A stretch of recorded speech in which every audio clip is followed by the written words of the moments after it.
हम बात कर रहे हैं डॉक्टर राहिल चौधरी की, जो कि इंडिया के टॉप सर्जन्स में, आई स्पेशलिस्ट में उनका नाम माना जाता है।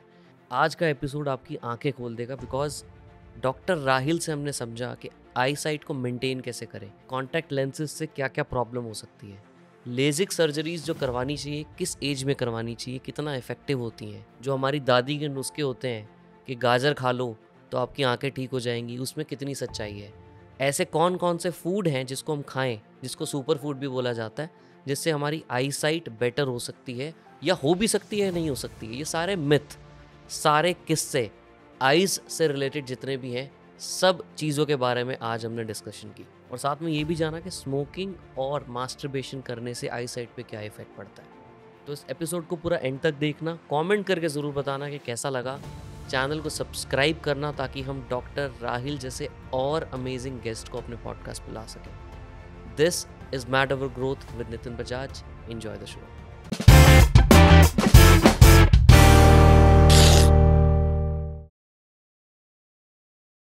डॉक्टर राहिल, इतने सारे सेलिब्रिटीज़ आपके यहाँ पे आते हैं, ऑपरेशंस करवा के गए हैं आपके आई क्लिनिक में, एंड हमें पता है कि वो कौन कौन है सेलिब्रिटीज़, उनके बारे में बात भी करेंगे हम। बट आज का जो मुद्दा है वो है आम इंसान की बात करना, कि आई के रिलेटेड कितने सारे डिजीज़ हैं जो हम सोशल मीडिया पर सारा दिन फटाफट 2-2 3-3 घंटे रील्स देखते रहते हैं, और हमारी आई साइट ऑब्वियसली इफेक्ट हो रही है। हम लोग सोच भी नहीं रहे कि कितने हद तक आई साइट इफेक्ट हो रही है, राइट? Absolutely. इतने सारे मिथ हैं उसके अराउंड कि ये खा लो, ये पी लो तो आपकी आई साइट ठीक रहेगी, बहुत ज़्यादा बुरा हाल हुआ हुआ है. है ना, या ख़राब हो जाएगी। There are so many things around it. Absolutely. So आप बिकॉज इस फील्ड के एक्सपर्ट हो, तो आज आपसे वो सब समझने वाले हैं। Thank you so much for inviting me to this podcast. And एक एक करके सारे myths को आज bust करेंगे. And we want to give genuine information which is scientifically and medically correct to our audiences. Because what we are realizing over the time is कि social media पे इतना ज़्यादा misleading content हो रहा है और लोग उसको इतना ज़्यादा blindly follow कर रहे हैं कि वो अपनी आंखें एक्चुअली ख़राब कर लेते हैं. और जब उनको फाइनल सोल्यूशन नहीं मिलता ये सब जुगाड़बाजी करके, फिर वो हॉस्पिटल में आते हैं और तब तक वो डिजीज इतनी बढ़ चुकी होती है कि उसको ठीक करना इम्पॉसिबल हो जाता है. So this is what I want to highlight in this podcast कि करेक्ट टाइम पे करेक्ट मेडिकल एडवाइस लेना is the most important thing in this era of misleading social जो वीडियोज आजकल आ रहे हैं. This is the most important thing. But अभी हम बात कर ही रहे हैं, तो मुझे ये बताओ कि what do you think are the top 2 or 3 reasons why people are losing their eyesight now? See trends are changing. ऊपर वाले ने हमारी आंखों का एक सिस्टम बनाया है कि जब हम दूर का देखते हैं तो हमारी आईज जो है बिल्कुल एक रिलैक्स स्टेट में होती है. But now the trends are changing to a level कि ऑलमोस्ट 90% काम एक इंडिविजुअल का आजकल स्क्रीन पे हो गया. एंड नेचर ने तो आईज को डिजाइन करा नहीं है इतने लंबे समय तक स्क्रीन देखने के लिए. तो उससे आजकल लाइफस्टाइल ओरिएंटेड आई में प्रॉब्लम्स बहुत ज़्यादा दिख रही हैं. So the main problem which is coming forward इस टाइम पे इज द मायोपिया पेंडेमिक. पूरे वर्ल्ड में लोगों की आंख में माइनस का चश्मे का नंबर चढ़ रहा है. And the reason for that is that excessive use of mobiles, computers and laptops. Right. So ये भी अभी ट्रेंड इसलिए दिख रहा है बिकॉज ये सोशल मीडिया का अभी 2017-2018 में बहुत ज़्यादा बढ़ गया था. बिल्कुल, कोविड में तो और ज़्यादा एक्सेलेरेट हो एंड गया. उसी टाइम आपका कोविड भी आ गया. सो अभी तक जो लोग स्क्रीन्स यूज कर रहे थे वो अपने काम के लिए कर रहे थे. But now they are using screens for entertainment. और वो घंटे घंटे लगे रहते हैं, रील्स देखते रहते हैं and your eyes are changing. See इसमें क्या हो रहा है, if you look at countries like China, Korea, Japan, Singapore, यहाँ पे ऑलमोस्ट 90% पॉपुलेशन की आंख में माइनस का चश्मा चढ़ गया. एंड माइनस नाउ का तो बहुत पहले सुनते थे, बहुत बूढ़े लोगों को होता था. Yes. And do you realise कि जब हम लोग बच्चे होते थे, जब हम लोग स्कूल में होते थे, हमारी क्लास मान लो 50 लोगों की क्लास है, तो उसमें हार्डली 5 या 6 लोगों को चश्मा चढ़ा होता था. But now if you go to schools और if you go to top schools, public schools, वहाँ पे यू वुड रियलाइज ऑलमोस्ट 50-60% बच्चों की आंख में अब चश्मा आ गया. And this trend is only increasing with time. So in countries में, China, Korea, South Asian countries में तो ऑलमोस्ट 90% हो गया. And now we are seeing this trend in India and American European nations also. And this is the only thing which is responsible for this is that excessive use of mobiles and screens. तो ये एक बहुत बड़ा lifestyle oriented जो हमारी eyes में change आ रहा है, इसको रोकना बहुत ज़रूरी है. कैसे रोक सकते हैं इसको? वेल, वी अंडरस्टैंड कि स्क्रीन्स तो आप छोड़ नहीं सकते, बट वी से कि there are certain precautions that you should take कि इस तरह का सिचुएशन ना बने. सो Give me like top 2 or 3 precautions that people can do to prevent their eyesight from losing. yes, so what we recommend is कि whenever your kid is below the age of 18 years, तो कुछ certain precautions आप ले सकते हो कि ये इतना माइनस का नंबर ना आए. The first precaution, we understand screens are responsible, so limit the screen use. So recommended from an eye doctor is 3 to 4 hours of screen use. Every day. मतलब that is what you can do comfortably without the harmful effects. Plus when you're on the screens, we want कि screen आंख के बहुत ज़्यादा पास ना हो, क्योंकि जितना ज़्यादा पास होगा उतना ज़्यादा आपकी आई में स्ट्रेन लगेगा, उतना ज़्यादा वो आई में चेंजेस आएंगे. बेसिकली हो क्या रहा है, see when you are on the screen ना, सो आप अपनी आईज को फोर्स करते हो पास का देखने के लिए. And I told you, nature ने तो बनाया आईज को दूर का देखने के लिए. सो जब लंबे समय तक अपनी आईज पे आप स्ट्रेन डाल रहे हो पास का देखने के लिए, तो बॉडी को सिग्नल मिलता है कि भाई पास का देखना ज़्यादा इंपॉर्टेंट है, दूर का देखना इंपॉर्टेंट नहीं है, क्योंकि पूरे टाइम तो बंदा पास का ही देखे जा रहा है. तो इससे हमारी आईज जो है उसकी शेप चेंज हो रही है, इलोंगेट हो रही है, और जैसी आई इलोंगेट हो जाती है आंख में माइनस का नंबर आ जाता है. So the first recommendation specially to parents जिनके बच्चे 18 से कम है, limit screen use. 2 to 3 hours is what we recommend. Plus हम ऐसा भी देख रहे हैं कि outdoor activities and sunlight exposure से ये इंसिडेंस कम हो रहा है. अच्छा. So when you are outdoors, you are looking at a distance, again theory वही है कि आईज रिलैक्स्ड है, मसल पे स्ट्रेन कम पड़ रहा है. Plus also these things are coming out कि जो सन रेज हमारी आंख में जाती है वो हमारी आंख में कुछ स्पेशल तरह के केमिकल्स रिलीज करती है, जिससे ये इलोंगेशन प्रिवेंट होता है. सो वी आर रिकमेंडिंग कि थोड़ा सा बच्चों को 2 से 3 घंटे आउटडोर एक्टिविटीज़ में इन्वॉल्व होना चाहिए. स्क्रीन यूज़, मोबाइल कंप्यूटर्स थोड़ा रिस्ट्रिक्ट होना चाहिए. एंड वी ऑल्सो अंडरस्टैंड कि इसका जेनेटिक्स का भी रोल है, कि अगर पेरेंट्स की आंख में चश्मा है तो बच्चों की आंख में आ सकता है. तो आजकल we have something called as myopia management clinics, जहाँ पे हम आपके चश्मे के नंबर को ऑलमोस्ट 60% बढ़ने से रोक सकते हैं. Right. So many parents come to me, उनकी ये प्रॉब्लम होती है कि सर हमारी आंख में चश्मा था, हमारी बच्चों की आंख में तो नहीं आ जाएगा, या हमारे बच्चों की आंख में ऑलरेडी चश्मा आ गया है, अब इसको बढ़ने से रोक सकते हैं, कोई तरीका है? तो we can do it with myopia management. तो इसमें क्या होता है, there are certain types of lenses जिसको हम लोग कहते हैं ऑर्थोकेरेटोलॉजी लेंसेज. उन लेंसेज को आपको रात को पहनना होता है, सुबह निकालना होता है, और ये प्रोलॉन्ग पीरियड में जब आप करते हो तो आपका जो इलोंगेशन है आई की वो काफ़ी हद तक रिस्ट्रिक्ट हो जाती है और नंबर नहीं बढ़ता. साथ ही साथ आज कुछ स्पेशल तरह की ड्रॉप्स भी अवेलेबल हैं, जैसे डाइल्यूटेड एट्रोपिन करके एक ड्रॉप आती है, उसको रात को सोने से पहले डाल लो, चश्मे का नंबर नहीं बढ़ेगा. अच्छा. फिर कुछ स्पेशल तरह के चश्मे होते हैं जिनको हम लोग कहते हैं मायो स्मार्ट ग्लासेस. तो उसमें पेरिफेरल जो रेटिना होता है उसकी स्टिमुलेशन को हम थोड़ा सा चेंज करते हैं, उससे भी चश्मे का नंबर जो है वो रिस्ट्रिक्ट हो जाता है. सो आज की डेट में जेनेटिक काउंसलिंग भी कर सकते हैं पेरेंट्स की. प्लस अगर बच्चों की आंख में नंबर आ गया है तो उसको बढ़ने से काफ़ी हद तक रोका जा सकता है. और अगर आपकी उम्र 18 से ऊपर हो गई है तो आज की डेट में हम चश्मे का नंबर परफेक्टली हटा भी सकते हैं. So now we have the capacity कि हम आधे नंबर से लेके -30 या 32, 33 तक का नंबर आज की डेट में हम. 32 नंबर भी होते हैं लोगों के? एब्सोल्युटली. अभी कुछ टाइम पहले I have corrected a girl who was -32. उसका एक स्पेशल टेक्निक से ऑपरेशन होता है जिसको ICL कहते हैं, जिसमें आंख में एक लेंस डाल के करा जाता है. And now it is coming in the Limca book of records also. और this is the first time कि इतना हाई नंबर इंडिया में किसी ने ट्रीट करा. वो आपने किया? हाँ. So it's coming in the Limca book records in the next year का जो आने वाला है 2025 में. कॉम्प्लिकेशन होती है इतनी? सी जैसे जैसे ये चश्मे का नंबर बढ़ता है, सो देयर आर 2 थिंग्स. एक होता है सिंपल मायोपिया, एक होता है पैथोलॉजिकल मायोपिया. सो जब आपके चश्मे का नंबर 6 से कम है तो बहुत ज़्यादा प्रॉब्लम नहीं आती, बस विजन की ब्लरीनेस होती है, तो आप चश्मा दो, यू कंफर्टेबल. बट जब आपका नंबर बढ़ते जाता है, यू क्रॉस सर्टेन बैरियर, जैसे -6 का बैरियर आप क्रॉस करते हो, so you enter the stage of pathological myopia. Pathological myopia में चश्मे के नंबर के साथ साथ आई के अंदर कुछ और चेंजेस भी आने शुरू हो जाते हैं, रेटिना में चेंजेस आने शुरू हो जाते हैं, तो पेशेंट की जो विजन क्वालिटी है वो 100% से कम हो जाती है। सो यू वुड सी कि अगर मैं किसी का सपोज -30 का नंबर हटा रहा हूँ, -25 का नंबर हटा रहा हूँ, तो अगर मैं उस पेशेंट के चश्मे का नंबर 0 भी कर देता हूँ, तब भी उस पेशेंट की विजन 100% 6 नहीं आती। यूजली 6/9, 6/12, 80%, 85% विजन या उससे थोड़ा सा कम भी आ सकती है।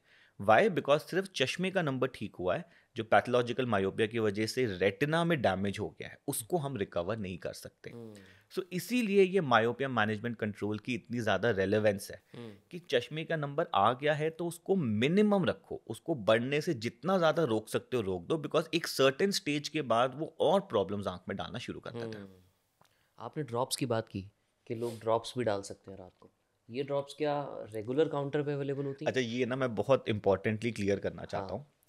ऐसा नहीं है कि इस पॉडकास्ट को सुन के आप ड्रॉप्स डालना शुरू कर हाँ दो, करेक्ट, राइट? क्योंकि लोग तो भागेंगे अभी केमिस्ट की बहुत दुकानों पे। प्रॉब्लम्स हैं। हाँ एक एट्रोपिन की बात करी मैंने, इसमें मैंने बोला कि चश्मे का नंबर बढ़ने से रोक सकता है। करेक्ट।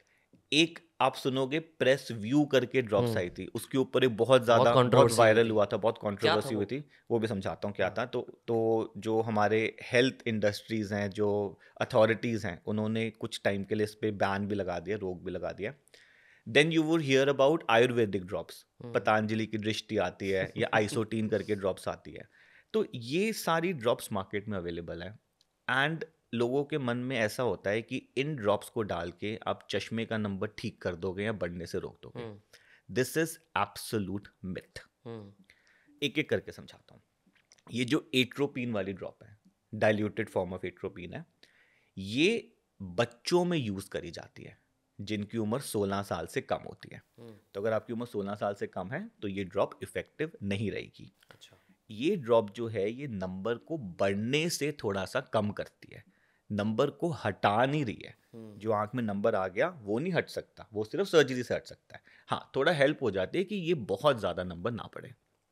अच्छा, ऐसी एक प्रेस व्यू करके ड्रॉप आई थी, उसको बहुत ज़्यादा वायरल हो गई थी सोशल मीडिया पे, और इसी वजह से इस पे बैन लगाया गया, बिकॉज ये एक तरह से मिसलीडिंग होती जा रही थी। सी, प्रेस व्यू जो ड्रॉप है ना, इसमें जो सॉल्ट है that is diluted pilocarpine. Pilocarpine जो हम दवाई है, इसको हम कई सालों से काला मोतिया या ग्लूकोमा के इलाज में यूज़ करते हैं। बट इस ड्रॉप का एक इफेक्ट होता है कि ये जब हम यूज़ करते हैं आंख में, तो हमारी आंख की जो पुतली है, जो प्यूपल है, उसको ये छोटा कर देती है। तो ये ड्रॉप बनी थी कि जब आपकी उम्र 40-45 साल से ऊपर हो जाती है तो हम सबकी आंखों में रीडिंग का नंबर आता है, पढ़ने का नंबर। तो जब आप इस ड्रॉप को डालते हो तो ये ड्रॉप आपके प्यूपल को साइज को छोटा कर देती है, और आपके आंख की जो डेप्थ ऑफ फील्ड है वो बढ़ जाती है। तो अगर किसी इंसान की आंख में 40-45 साल के बाद रीडिंग का नंबर है और वो ये ड्रॉप डालेगा, तो कुछ हद तक वो नंबर कम हो जाएगा, बट टेम्पररली, जब तक उस ड्रॉप का इफेक्ट है, और कुछ हद तक वो रीडिंग का काम कर सकता है। मतलब अभी डाली ड्रॉप और 2 घंटे तक ठीक है, उसके बाद बिल्कुल, वापस से 2-3 वही। घंटे तक इसका आराम रहेगा, 4 अच्छा। घंटे तक। उसके बाद दवाई का असर खत्म, दोबारा वैसी हो गए जैसे आप पहले थे, तो फिर दवाई रिपीट करनी है। तो ये दवाई अगेन आपके चश्मे का नंबर हटा नहीं रही है, बस टेम्पररी आपको रिलीफ दे रही है, और वो रिलीफ भी 100% नहीं है। मान लो 50 साल का बंदा, रीडिंग का नंबर है 2-2.5 का, अगर वो आंख में ड्रॉप डालता है तो ऐसा हो सकता है कि उसका 1 नंबर तक ठीक हो गया।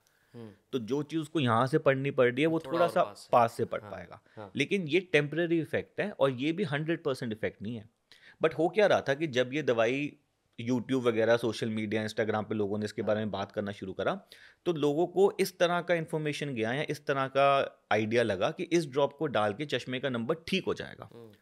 And usually we see in India की ये सब दवाइयाँ जो है बिना प्रिस्क्रिप्शन के आप ले सकते हो, फार्मेसी में जाओ, ड्रग स्टोर में जाओ, ऑल दो गवर्नमेंट अलाउ नहीं करती, बट इतना लगता रेडिली सब कुछ है। अवेलेबल है कि आप जाओ फार्मेसी वाले को और ये बोल दो भाई ये ड्रॉप दे दे, वो दे देगा आपको। तो हमें ऐसा डर लग रहा था कि लोग इसको मिसयूज करना शुरू ना करते हैं। So that is why clarity of information available नहीं थी, तो यहाँ पे इन्होंने इसके लिए बैन लगा दिया। अब जो मेन स्कैम है ना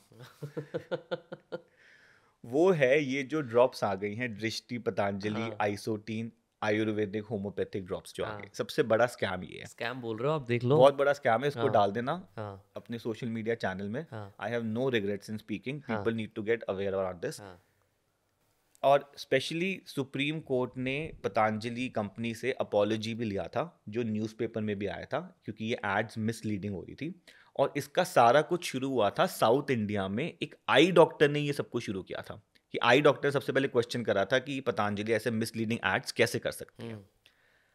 क्या हो रहा है, ये एक ड्रॉप बनाते हैं, उस ड्रॉप में प्याज का रस डाल देते हैं, शहद डाल देते हैं, रोज वाटर डाल देते हैं, अदरक का रस डाल देते हैं, ऐसे कुछ 4-5 चीज़ें डाल देते हैं।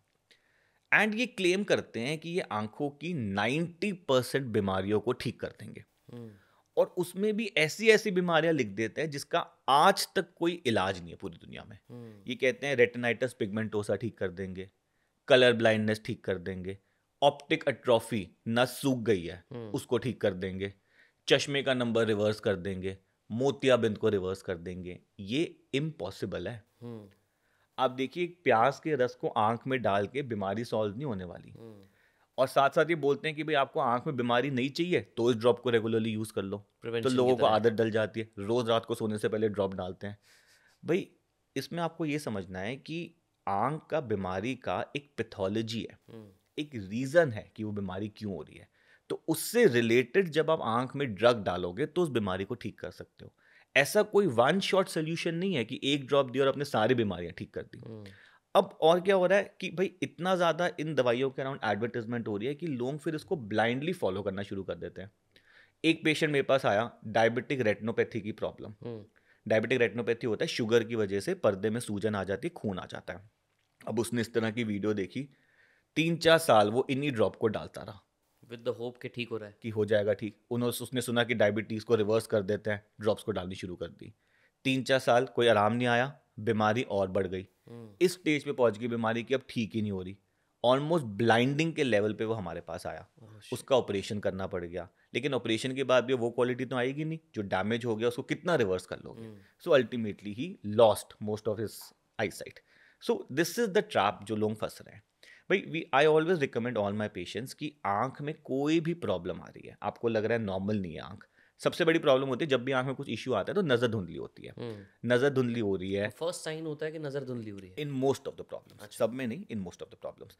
बट एनीथिंग यू फील कि आंख में नॉर्मल नहीं है, नजर धुंधली है, खुजली हो रही है, लाली हो रही है, पानी हो रहा है, जलन हो रही है, चुभन हो रही है, कुछ भी हो रहा है, just visit N eye doctor. हमारी कंट्री में आई डॉक्टर की एसेसिबिलिटी बहुत आसान है। अगर आप अमेरिका, यूरोपियन नेशंस देखो ना, आंख में कोई प्रॉब्लम हो रही है तो आंखों के डॉक्टर से नहीं मिल सकते। सबसे पहले आपको जनरल डॉक्टर से मिलना है। जनरल डॉक्टर को लगेगा कि अच्छा आंखों के डॉक्टर को दिखाना है तो आपको आंखों के डॉक्टर को रेफर करेगा, आंखों के डॉक्टर से मिलोगे। आंखों के डॉक्टर को लगता है कि अरे इसको तो सुपर स्पेशलिस्ट आंखों के डॉक्टर से मिलना है, उसको और रेफर करेगा। इस पूरे प्रोसेस में 2-3 महीने लग जाते हैं। हमारे यहाँ तो इंडिया में तो बहुत बढ़िया है, आज प्रॉब्लम हुई कल आप डॉक्टर को दिखा लो, फिर भी पेशेंट्स नहीं आते। क्या करते हैं पेशेंट्स, आज मेरी आंख में लाली है, अब मेरे को याद है कि आपने मुझे बताया था कि आपकी आंख में भी लाली थी, आपको फोन कर लिया, भाई तेरी आंख में लाली थी, कौन सी दवाई डाली, पतंजलि बता दे, पतंजलि डाली थी या कोई और ड्रॉप डाली थी, वो जाके खरीद ली। या क्या करते हैं पेशेंट्स, भाई आंख में कुछ इशू हो रहा है, डॉक्टर के पास नहीं जाएंगे, सीधा फार्मेसी वाले के पास चले जाएंगे, केमिस्ट के पास चले जाएंगे, भैया आंख में प्रॉब्लम हो रही है, दवाई दे दे, और वो उसको दवाई पकड़ा देता है। 99% जो वो उसको दवाई देता है ना, 99% ऑफ द टाइम्स वो एंटीबायोटिक स्टेरॉइड का कॉम्बिनेशन देता है। स्टेरॉइड ना मैजिकल ड्रग है, स्टेरॉइड को आप डालोगे इंस्टेंटली प्रॉब्लम ठीक कर देती है। लेकिन उस ड्रॉप को आप लॉन्ग टर्म नहीं यूज कर सकते, उसको अंडर सुपरविजन यूज करना है। अगर आप ऐसे ही यूज करते रहोगे उसका, तो आंख में मोतियाबिंद बना देगी, कैटरैक्ट बना देगी, ग्लूकोमा बना देगी, पर्दे की प्रॉब्लम आ जाएगी। So these are the issues जो हम एवरी डे हम डील करते हैं। How frequent do you think people should go for a regular checkup, eye checkup? भाई we recommend everybody should come annually, annually, साल में एक बार तो करा लो। बट कोई कराता तो है नहीं, यूजुअली पेशेंट आता है जब उसको कुछ प्रॉब्लम लगती है। सो वी से कुछ माइलस्टोन्स हैं, एटलीस्ट इसमें तो करा लो, जहाँ पे तो जैसे हम लोग कहते हैं कि बच्चा नया नया पैदा हुआ, नवजात शिशु है, आंखों का टेस्ट होना बहुत ज़रूरी है। क्योंकि कुछ ऐसी प्रॉब्लम्स हैं, अगर बर्थ पे डायग्नोस करके आपने ट्रीटमेंट नहीं करा तो पूरी लाइफ के लिए बच्चा अंधा हो जाएगा। जैसे रेटिनोपैथी ऑफ प्री मैच्योरिटी है, या नवजात बच्चा, उसकी आंख में कैटरैक्ट है, आपने उसका नहीं इलाज करा, लाइट आंख के अंदर नहीं पहुंच रही, पूरी जिंदगी के लिए ब्लाइंड हो जाएगा। या स्क्विंट की प्रॉब्लम है, आंख में तिरछापन है, टाइम से आपने ठीक नहीं करा, पूरी लाइफ में तिरछापन रहेगा, पूरी लाइफ के लिए आंख की नज़र कम रहेगी। अम्बलायोपिया की प्रॉब्लम है, लेजी आई की प्रॉब्लम है, 8 साल से पहले ठीक करना है, वो एज बैरियर क्रॉस हो गया, पूरी लाइफ बंदा कम देखेगा, ठीक कर ही नहीं सकते आप। सो वैसे नवजात शिशु है, फिर करीब आपको 2 साल की उम्र में, 5 साल की उम्र में, 8 साल की उम्र में एक बार चेक कराना चाहिए।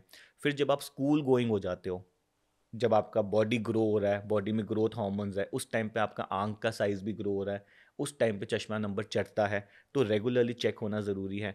चश्मे का नंबर अगर बच्चा सही नहीं पहनेगा तो एकेडमिकली प्रॉब्लम आएगी, उसको सही फोकस नहीं मिल रहा, आंखें कमज़ोर रह जाएंगी।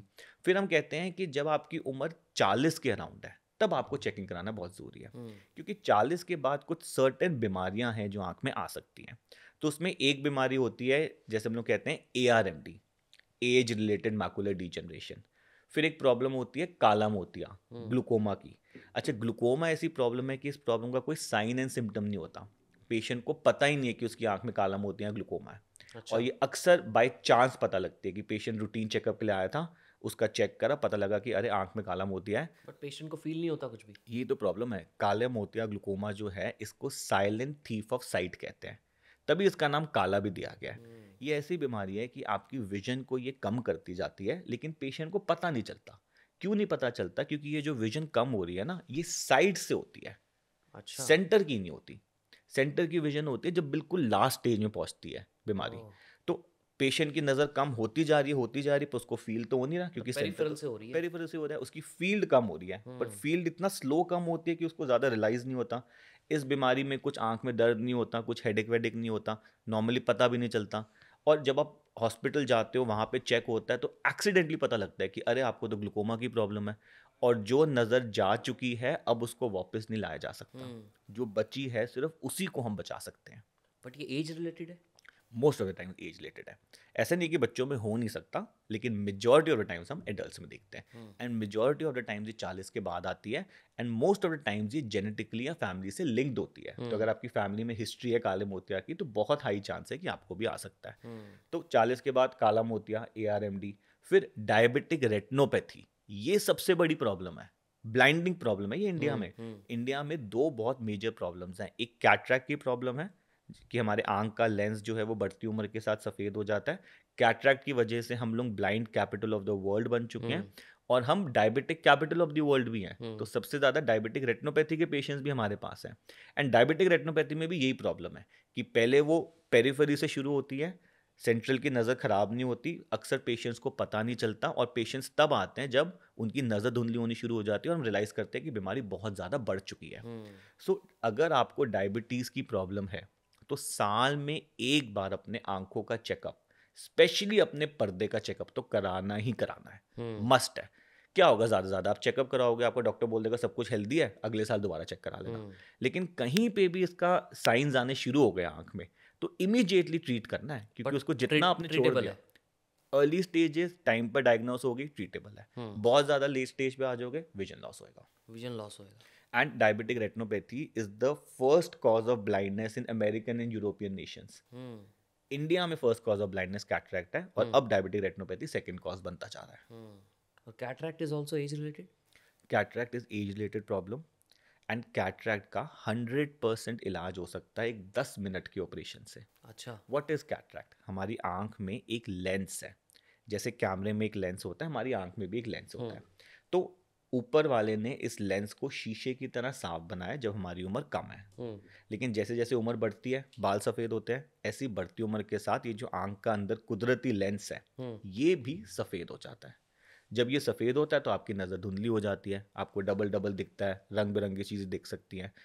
तो इसका जो इलाज है सिर्फ एक छोटा सा 10 मिनट का इलाज है कि ये जो सफ़ेद हो गया लेंस, इसको ऑपरेशन से निकाल दो और इसकी जगह पर एक नया साफ सुथरा लेंस डाल दो। अच्छा। जिससे लाइट का रास्ता दोबारा साफ हो गया और आपको दिखना शुरू हो गया। उसमें लेकिन कोई हार्म नहीं है करवाने में? नहीं, और बहुत सक्सेसफुल सर्जरी है, एंड बहुत ही रिलायबल सर्जरी है। और ये सर्जरी भी आजकल इतनी बढ़िया हो गई कि इसमें कोई दर्द नहीं है, कोई इंजेक्शन नहीं है, कोई टांका नहीं है, कोई ब्लेड नहीं है, कोई पट्टी नहीं है, कोई हॉस्पिटलाइजेशन नहीं है। आज करा कल से दिखना शुरू, 2-3 दिन के बाद अपने काम पे भी लग सकते हो। बट कहाँ प्रॉब्लम आ गई? यही मिसलीडिंग सोशल मीडिया पे प्रॉब्लम आ गई।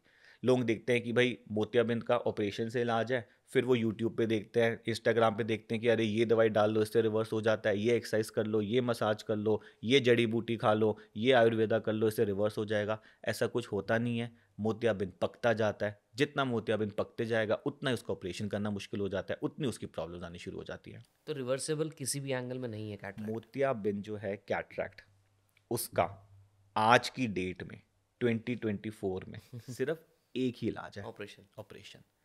बाकी आप दुनिया की कोई भी चीज ट्राई कर लो, कोई भी दावा ट्राई कर लो, वो ठीक नहीं होने वाला। इनफैक्ट गवर्नमेंट ने एक लॉ निकाला हुआ है, मैजिक ड्रग्स रेमेडी एक्ट करके एक लॉ है कि जिसमें उसने बोला हुआ है कि आप मोतियाबिंद के बारे में मिसलीडिंग एड्स नहीं कर सकते कि आप दवाई से ठीक कर दोगे, मोतियाबिंद का सिर्फ ऑपरेशन इलाज है। फिर भी इन चीज़ों को इग्नोर करके हम इस तरह के एड्स रोज देखते हैं। बट ये एड्स आती क्यों? कौन अप्रूव कर रहा है इनको? फिर कोई वो नहीं है ना, कोई अथॉरिटी नहीं है जो उनको कंट्रोल कर सके। मतलब अथॉरिटीज तो है, but authorities are not coming forward to control that. मतलब एक्चुअली गवर्नमेंट को ही करना पड़ेगा ना। We as doctors doing podcast कितना अवेयरनेस कर लोगे? Unless until government doesn't come forward और वो इन सबको बैन करे कि भाई लोगों को मिसलीड नहीं करना। यार हमारी प्रॉब्लम इलाज से नहीं है। मैं ये नहीं बोल रहा हूँ कि आयुर्वेदा खराब है, मैं ये नहीं बोल रहा कि होम्योपैथी खराब है। आयुर्वेदा भी साइंस है, होम्योपैथी भी साइंस है। कुछ ऐसे इलाज है होम्योपैथी आयुर्वेदा के पास जो एलोपैथी में नहीं है। आई साइट से रिलेटेड कुछ है ऐसा? भाई बहुत सारी प्रॉब्लम्स हैं, आई साइट को ले लो या अदर बॉडी की प्रॉब्लम्स ले लो। कुछ ऐसी प्रॉब्लम्स हैं जो क्रॉनिक हो जाती है, अस्थमा हो गया, एलर्जीज हो गई। कभी कभार हम उसका एलोपैथी में ट्रीटमेंट नहीं कर पाते और वही पेशेंट आयुर्वेदा होम्योपैथी लेके बढ़िया हो जाता है, परफेक्ट हो जाता है, ठीक हो जाता है। So I am not saying Ayurveda and homeopathy are bad, they are also science, allopathy is also science, modern medicine also science, but don't mislead. अगर कोई आयुर्वेदिक या होम्योपैथिक डॉक्टर आगे आके बोलता है कि मैं अपनी दवाई से मोतियाबिंद ठीक कर दूंगा, या मैं अपनी दवाई से कलर ब्लाइंडनेस ठीक कर दूंगा, मैं अपनी दवाई से रेटिनाइटिस पिगमेंटोसा ठीक कर दूंगा, मैं अपनी दवाई से ऑप्टिक एट्रोफी ठीक कर दूंगा, तो वो सिर्फ मिसलीड कर रहा है। This is the problem. You come forward, you show us scientifically genuine treatment, we will honour it, we will respect it, but don't mislead people. Because misleading से क्या हो रहा है, लोग राइट टाइम पे राइट इलाज नहीं करा ले और वो अपना और ज्यादा नुकसान करा लेते हैं उस चक्कर में। लेट स्टेज पे आते हैं, जब वो सारे तोड़ के ट्राई कर चुके होते हैं, उनको समझ आता है कि कुछ काम नहीं कर रहा, अब वो डॉक्टर के पास आते हैं और उस टाइम तक बीमारी इतनी बढ़ चुकी हो जाती है कि उसको कितना रिवर्स कर लोगे आप।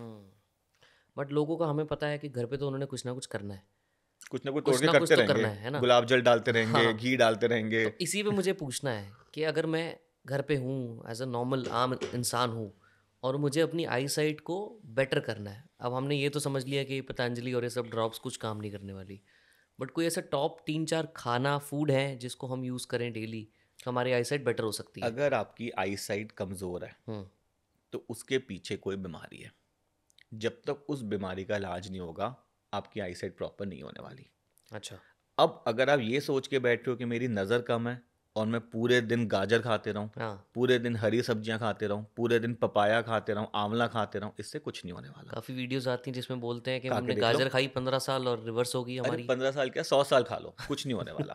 सी कहाँ से ये बात उठी? हमारी आंख में एक प्रॉब्लम होती है जिसको हम कहते हैं नाइट ब्लाइंडनेस। नाइट ब्लाइंडनेस मतलब रात के टाइम पे आपको नहीं दिखता, सुबह के टाइम बढ़िया दिखता है। ये कॉमन है? हाँ, बहुत ज़्यादा कॉमन ही, कुछ लोगों में मिलती है। एंड इस नाइट ब्लाइंडनेस के अलग अलग कारण होते हैं और उसमें एक कारण है कि विटामिन ए की डेफिशिएंसी से भी नाइट ब्लाइंडनेस हो सकती है, राइट? तो ये कॉन्सेप्ट वहाँ से उठा है कि भाई विटामिन ए की अगर कमी है और आपने गाजर हरी सब्जियां खाई, बॉडी में विटामिन ए रिप्लेनिश हो जाएगा, तो ये नाइट ब्लाइंडनेस की प्रॉब्लम नहीं होगी। इसके अलावा और कोई प्रॉब्लम गाजर हरी सब्जियां ठीक नहीं कर सकती। हर प्रॉब्लम की अलग पैथोलॉजी है, पैथोफिजियोलॉजी अलग है, उसके अकॉर्डिंगली उसका ट्रीटमेंट करना है। बट मान लो प्रॉब्लम नहीं हुई, अभी मेरी आई साइट एकदम ठीक है, बिल्कुल नॉर्मल है, तो आपको मुझे मेंटेन करने के लिए कुछ खाना है ऐसा? या देखो, ये सब जो हम बताते हैं गाजर हरी सब्जियां, आंवला, पपाया वगैरह, ये विटामिन ए रिच तो हैं ही, साथ में इनमें ना ल्यूटिन, ज़ियाज़ैंथिन करके कुछ कंपोनेंट्स होते हैं जो हमारे रेटिना के लिए हेल्दी होते हैं। तो अगर आप इस टाइप के फूड्स खाओगे तो ओवरऑल आपकी बॉडी हेल्दी है। बॉडी हेल्दी है तो आंखें भी हेल्दी हैं। बट ये कोई सुपर फूड नहीं है कि आपको इसको खाने से आपकी आंखें फॉरएवर परफेक्ट रहेंगी, आंख में कोई बीमारी नहीं होगी। या कुछ लोग कह रहे हैं भाई मोतियाबिंद नहीं आना तो ये खाना शुरू कर दो आज से, रोज 10 गाजर खाओ, रोज हरी सब्जियां खाओ। ऐसा कुछ नहीं होने वाला। मोतियाबिंद क्यों आ रहा है? उम्र के साथ चेंज है बॉडी में। उम्र के साथ आपके आंखों के जो प्रोटीन्स है वो चेंज होंगे और उसको जब चेंज होंगे तो वो वाइट हो जाएगा। अब अगर आपने कोई ऐसी दवाई बना ली जो इस वाइटनेस को रिवर्स कर देगी, तो एक तरह से तो आपने एजिंग को रोक दिया ना। तो कल को आप ऐसी दवाई बोलोगे कि भैया आपकी उम्र 30 साल है, वो 35 होनी नहीं, आप ये दवाई लेते रहो। ये तो इम्पॉसिबल है ना, नेचर का बेसिक रूल थोड़ी चेंज कर सकते हो आप। अभी आप फॉलो करते हो ब्रायन जॉनसन को ट्विटर पे? कभी कभार, बहुत ज़्यादा नहीं। अच्छा, तो ब्रायन जॉनसन इस टाइम पे बहुत पॉपुलर है। He sold his company for almost may be $1 billion and he is trying to work on reversal of age. तो अभी वो ये बोलते हैं कि मैं अगर 40 का हूँ, 45 का हूँ, तो मेरी एज 14-15 साल की है, biological age as per him.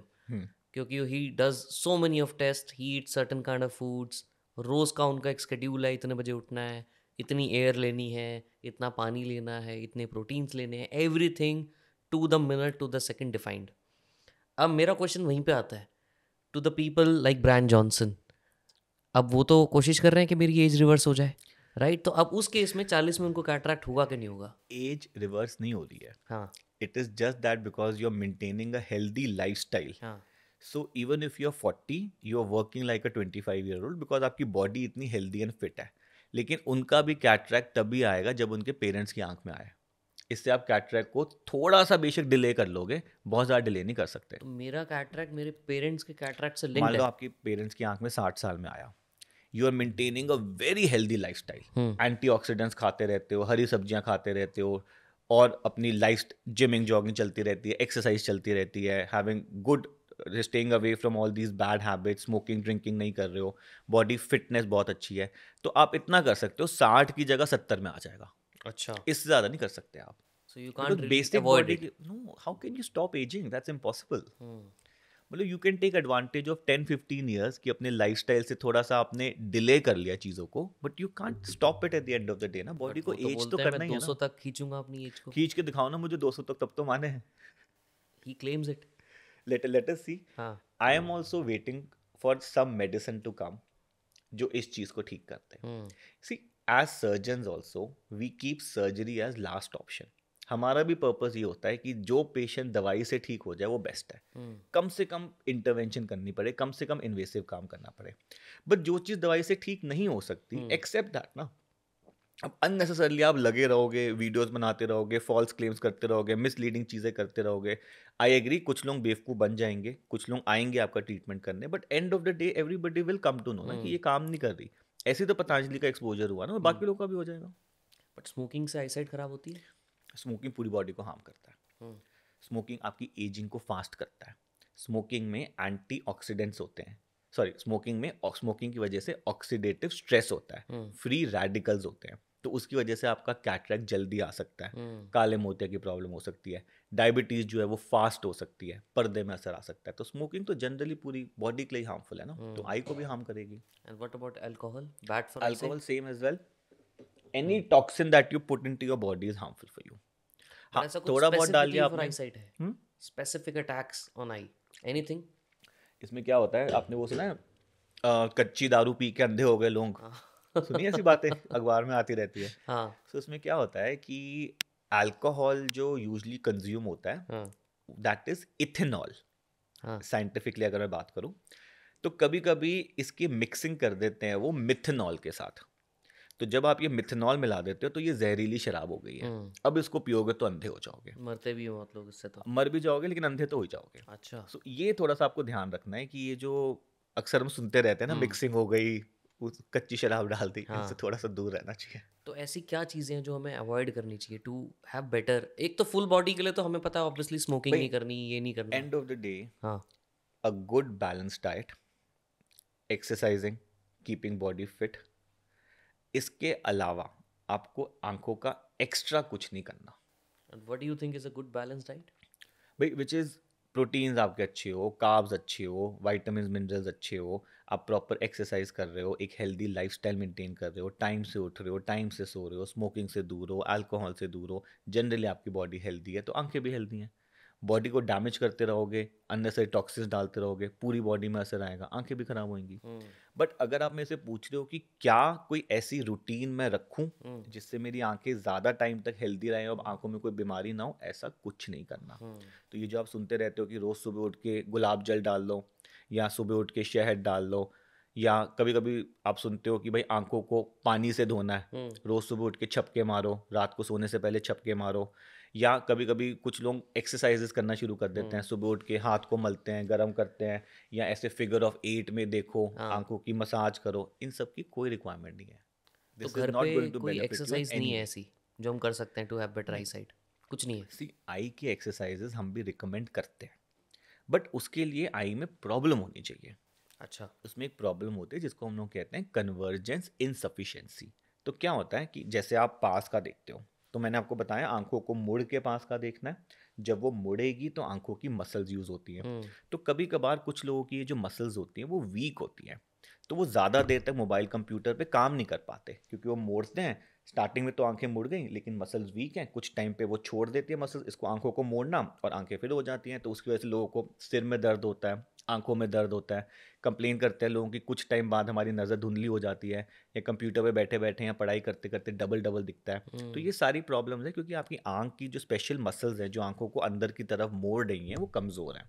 इसको हम लोग कहते हैं कन्वर्जेंस इनसफिशिएंसी। इसके लिए हम कुछ एक्सरसाइजेस देते हैं। जैसे आपने देखा होगा पेंसिल वाली एक्सरसाइज देते हैं, उसको पेंसिल पुशअप टेस्ट या पेन पुशअप टेस्ट कहते हैं। उससे हम थोड़ा सा स्ट्रेंथनिंग कर सकते हैं। कैसे करते हैं वो एक्सरसाइज? भाई एक पेन होता है, ये ले लो आप पेन। ठीक है। सो मान लो मेरी आंख में कन्वर्जन इनसफिशिएंसी, मेरी आंखों की मसल्स कमज़ोर है, आंखें प्रॉपर्ली मुड़ती नहीं है, या मुड़ जाती हैं कुछ टाइम बाद थक जाती हैं। तो अब मुझे आंखों की अंदर की मसल्स को स्ट्रॉन्ग करना है। तो मैं क्या करता हूँ, एक पेन को पकड़ता हूँ और इस पेन की टिप को देखते रहता हूँ, और धीरे धीरे धीरे धीरे धीरे धीरे इस पेन को पास लाते जाओ, पास लाते जाओ, पास लाते जाओ, पास लाते जाओ, पास लाते जाओ। एक टाइम होगा कि ये जो टिप है ये दो दिखनी शुरू हो जाएंगी। अच्छा। जब ये दो दिखे, हल्का सा दूर करा, आंखों पे जोर डाला, दो को एक करा और 10 तक गिना, and then you relax. Okay. तो ये एक्सरसाइज रोज सुबह उठ के 10-15 मिनट करनी है अगर आपकी आंख में कन्वर्जेंस इनसफिशिएंसी की प्रॉब्लम है। लेकिन ये जो यूट्यूब पे आ रहा है कि 8 का फिगर बनाओ, ऐसे देखो, ऐसे देखो, ऐसे देखो, ऐसे देखो, ये फालतू ये कुछ चीज़ नहीं है, है। इसका कोई रोल नहीं। मतलब एक ही एक्सरसाइज है और ये वाली है, इसके अलावा भी कुछ है? Mainly okay. जिनको अगर मान लो एक्सरसाइज से कोई प्रॉब्लम ठीक करनी है तो 90% ऑफ द टाइम ये वाली प्रॉब्लम होती है लोगों को। What are the other exercises if at all any? भाई अदर एक्सरसाइजेज जनरली बहुत ज़्यादा रिकमेंड नहीं होती नहीं है इतनी ना। ज़्यादा काम में। इसी में एक कैट कार्ड करके होती है एक्सरसाइज, वो कर सकते हो। व्हाट इज एक दैट? उसमें एक स्पेशल तरह का कैट, एक कार्ड की फोटो होती है, उससे अच्छा। हम हो सकता है। फिर एक फ्लिपर करके एक्सरसाइज होती है, उसमें थोड़ा फ्लिपिंग करके एक्सरसाइज होती है। एक ब्रॉक स्ट्रिंग करके होती है, उसमें एक धागा सा होता है, उसमें अलग अलग आपको डिस्टेंसेस पे फोकस करना होता है। तो अलग अलग टाइप्स की एक्सरसाइज है, but the most popular one is the pen वाला जो हम देते हैं। अच्छा, कॉन्टैक्ट लेंसेज के ऊपर थोड़ा सा बात करूँगा मैं आपसे, बिकॉज सब लोगों को पहनना होता है, खासकर अलग अलग कलर्स में भी आ गए अब तो, राइट? या तो देखो मुझे मैं बना। बताता हूँ, हाँ। मैं माई हॉस्पिटल वेयर आई सिट, हाँ। It's in Lajpat Nagar. So I am sitting in the hub of south Delhi. Right. तो साउथ दिल्ली वाले जो लोग होते हैं ना वो थोड़ा सा कॉस्मेटिकली ज़्यादा कॉन्शियस होते हैं, हाँ। तो रोज़ कॉन्टैक्ट लेंस पहनते हैं। और उसकी वजह से हम लोग रोज़ ऐसे पेशेंट से मिलते हैं जिनकी आंखों में प्रॉब्लम्स आती है, तो राइट। डेली नहीं पहनना होता। तो मैं ये समझाता हूँ। हाँ। See, what is a contact lens? एक पतला सा पीस है जिसको आप आंख पे चिपका लेते हो, इसमें आपके चश्मे की पावर होती है। Ultimately you are putting a foreign body into your eye. तो जब आप फॉरेन बॉडी आंख में डालोगे तो आंख का जो नेचुरल सिस्टम है वो डिस्टर्ब होगा। क्या डिस्टर्बेंस आती है इसमें? सी, हमारी आंख का जो सामने का हिस्सा है जिसको हम काली पुतलियाँ कॉर्निया कहते हैं, ये जो सांस है ये हवा से लेता है ऑक्सीजन। इस काली पुतली में खून की नाड़ियाँ नहीं है, तो इसको सारा ऑक्सीजन हवा से लेना है। अब आप कॉन्टैक्ट लेंस पहना देते हो तो कुछ लेवल की ऑक्सीजन डिप्लीट कर दिया आपने। ऑल्दो जो नए वाले कॉन्टैक्ट लेंस है कुछ हद तक वो ऑक्सीजन परमिएबल है, लेकिन 100% परमिएबल तो नहीं है ना, कुछ लेवल तो आप रोकोगे ना। जब आप ये ऑक्सीजन रोक देते हो तो आंख के अंदर हाइपोक्सिया होना शुरू हो जाता है, ऑक्सीजन की कमी होनी शुरू हो जाती है, और उसकी वजह से प्रॉब्लम्स आती हैं। लेकिन आप रात को यूजुअली हटा देते हो तो ये प्रॉब्लम जो है आपकी रिवर्स हो जाती है। बट अगर आप इसको रोज रोज रोज रोज लगा रहे हो तो ये सारे इश्यूज क्रॉनिक हो जाते हैं। तो आप सुनोगे जो कॉन्टैक्ट लेंस यूजर्स हैं, जो एवरीडे यूजर्स हैं, वो अक्सर ही कंप्लेन करते हैं कि हमारी आंखें लाल रहती हैं, हमें जलन लगती रहती है, ड्राइनेस फील होती रहती है, चुभन होती रहती है, खुजली होती रहती है। इनकी आंखों में कुछ सर्टेन तरह के एलर्जिक प्रॉब्लम्स जैसे papillary conjunctivitis, contact lens induce conjunctivitis, giant papillary conjunctivitis, इस तरह की प्रॉब्लम्स आ जाती हैं। और जो सबसे ज़्यादा डेंजरस चीज़ है वो ये है कि अगर आप इन कॉन्टैक्ट लेंस का हाइजीन ना मेंटेन करो तो ये आंख में बहुत खतरनाक इन्फेक्शंस कर देते हैं। और ये जो इन्फेक्शंस हैं इनको कहते हैं अल्सर्स। और इसको ठीक करना बड़ा मुश्किल होता है, लंबे समय तक दवाई चलती है और अक्सर ये आपकी नज़र को ख़राब करके जाती है। तो मैं रोज़ ऐसे पेशेंट से मिल रहा हूँ, रोज़, जो मेरे पास आते हैं कॉन्टैक्ट लेंस की वजह से इन्फेक्शंस हो गई, एलर्जीज हो गई और दुनिया भर की परेशानियां हो जाती हैं। बट फिर भी कॉस्मेटिक इंप्रूवमेंट के लिए, कॉस्मेटिकली ठीक देखने के लिए फिर वो आंख में लेंस लगाते जाते हैं। So this is a very bad habit. तो क्या सही तरीका है So contact if lens you use want to करने का? use contact lenses, you if you really want to use it as limited as possible. Weekends पे पहन लिया, थोड़ा बहुत किसी फंक्शन पे जाना है उस टाइम पे पहन लिया। और पहनोगे भी तो डेली डिस्पोजेबल वाले पहनो, अच्छा, कि आज पहना और रात को हटा दिया, फेंक ही दिया उसको। रीयूज मत करो, क्योंकि ये सारी इन्फेक्शन जो है ना ये रीयूज की वजह से होती है। और कॉन्टैक्ट लेंस को पहन के सोना तो है ही नहीं। बहुत लोग सो जाते हैं। भाई ये तो प्रॉब्लम है ना। अब देखो क्या है, आपने कॉन्टैक्ट लेंस पहना है, थोड़ी सी ऑक्सीजन आपने पहले ही कम कर दी, अब आप सो गए, आंखें बंद कर ली और ऑक्सीजन आपने कम कर दी, तो और ज़्यादा प्रॉब्लम्स बन जाती हैं। अच्छा, फिर ऐसा भी होता है कुछ, कभी कभी आप देखोगे लोग मुझे बताते हैं, डॉक्टर साहब रात को कॉन्टैक्ट लेंस पहन के सोए थे, सुबह उठा तो कॉन्टैक्ट लेंस आंख के पीछे चला गया, कि कॉन्टैक्ट लेंस आंख में है ही नहीं, हाँ। निकल ही नहीं रहा। देखो कॉन्टैक्ट लेंस आंख के पीछे नहीं जा सकता। हमारा जो आंख में ना एक कंजक्टाइवा होता है वो पीछे से सील्ड है। तो ज़्यादा क्या होगा, कॉन्टैक्ट लेंस आपकी जो ऊपर वाली लिड है उसके पीछे चिपक जाएगा। अच्छा। लेकिन आंख के पीछे नहीं जा सकता, वो अंदर नहीं जा सकता। लेकिन अगर पीछे चिपक गया फिर आप खुद नहीं निकाल सकते, फिर आपको हॉस्पिटल में आके उसको निकालना पड़ेगा। स्केरी है तो काफी। पर so I tell all my patients, भाई या तो चश्मा पहन लो या चश्मे को हटवा लो, but avoid this contact lens. और अगर पहनना भी है तो बहुत लिमिटेड, कभी कभी जरूरत पड़ जाए तो पहन लो। एवरीडे पहनोगे आज तो झेल जाओगे, लेकिन कल परसों प्रॉब्लम आनी ही आनी, you can not escape it. कुछ स्पेसिफिक इसमें प्रोडक्ट्स हैं या ब्रांड्स हैं? Try to use good brands, बहुत सस्ते वाले या लोकल ब्रांड्स मत करो। जॉनसन एंड जॉनसन अच्छा ब्रांड है उसका पहन लो, एल्कॉन अच्छा ब्रांड है उसका पहन लो, बॉश एंड लॉम्ब अच्छा ब्रांड है उसका पहन लो।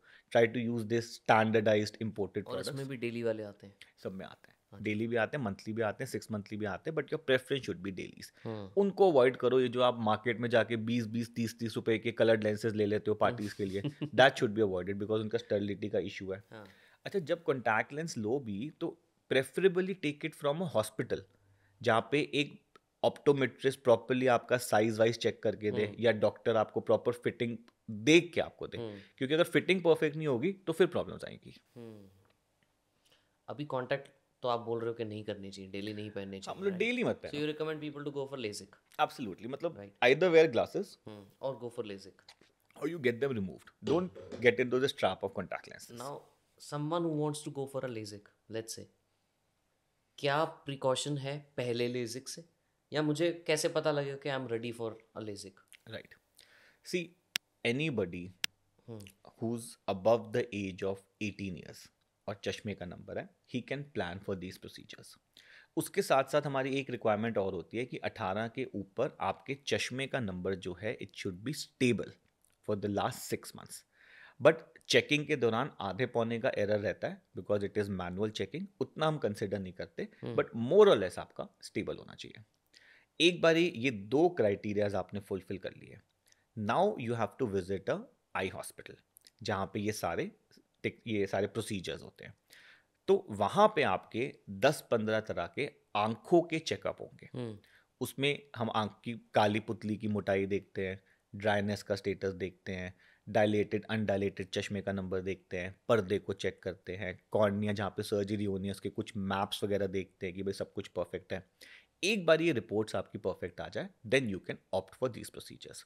अच्छा, लेसिक भी जो स्टैंडर्ड लेसिक है that is about 25 to 30 years old now. तो आजकल ये जो स्टैंडर्ड लेसिक वाली टेक्नोलॉजी है ये ऑब्सोलीट हो गई है।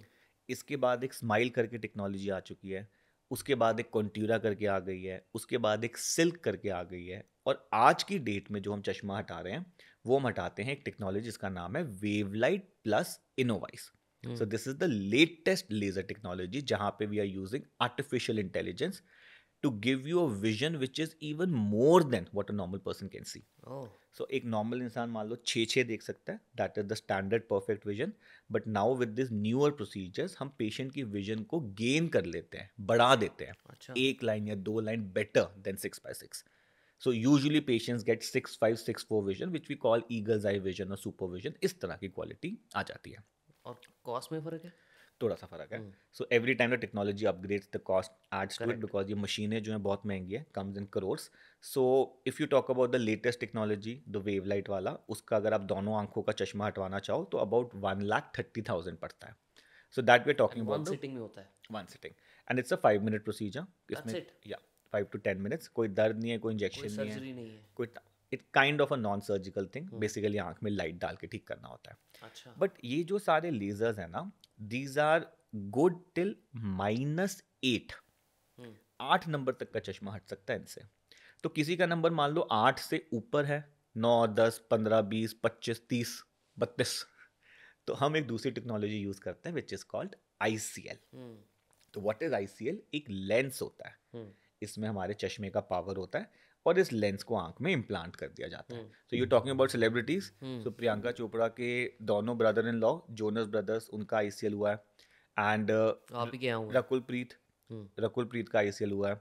सो most of the time celebrities don't want to disclose. So I don't know how correct is this to tell all this on your podcast. But yeah, celebrities and general people, they're all opting for these procedures because they are very safe. And they are US FDA approved.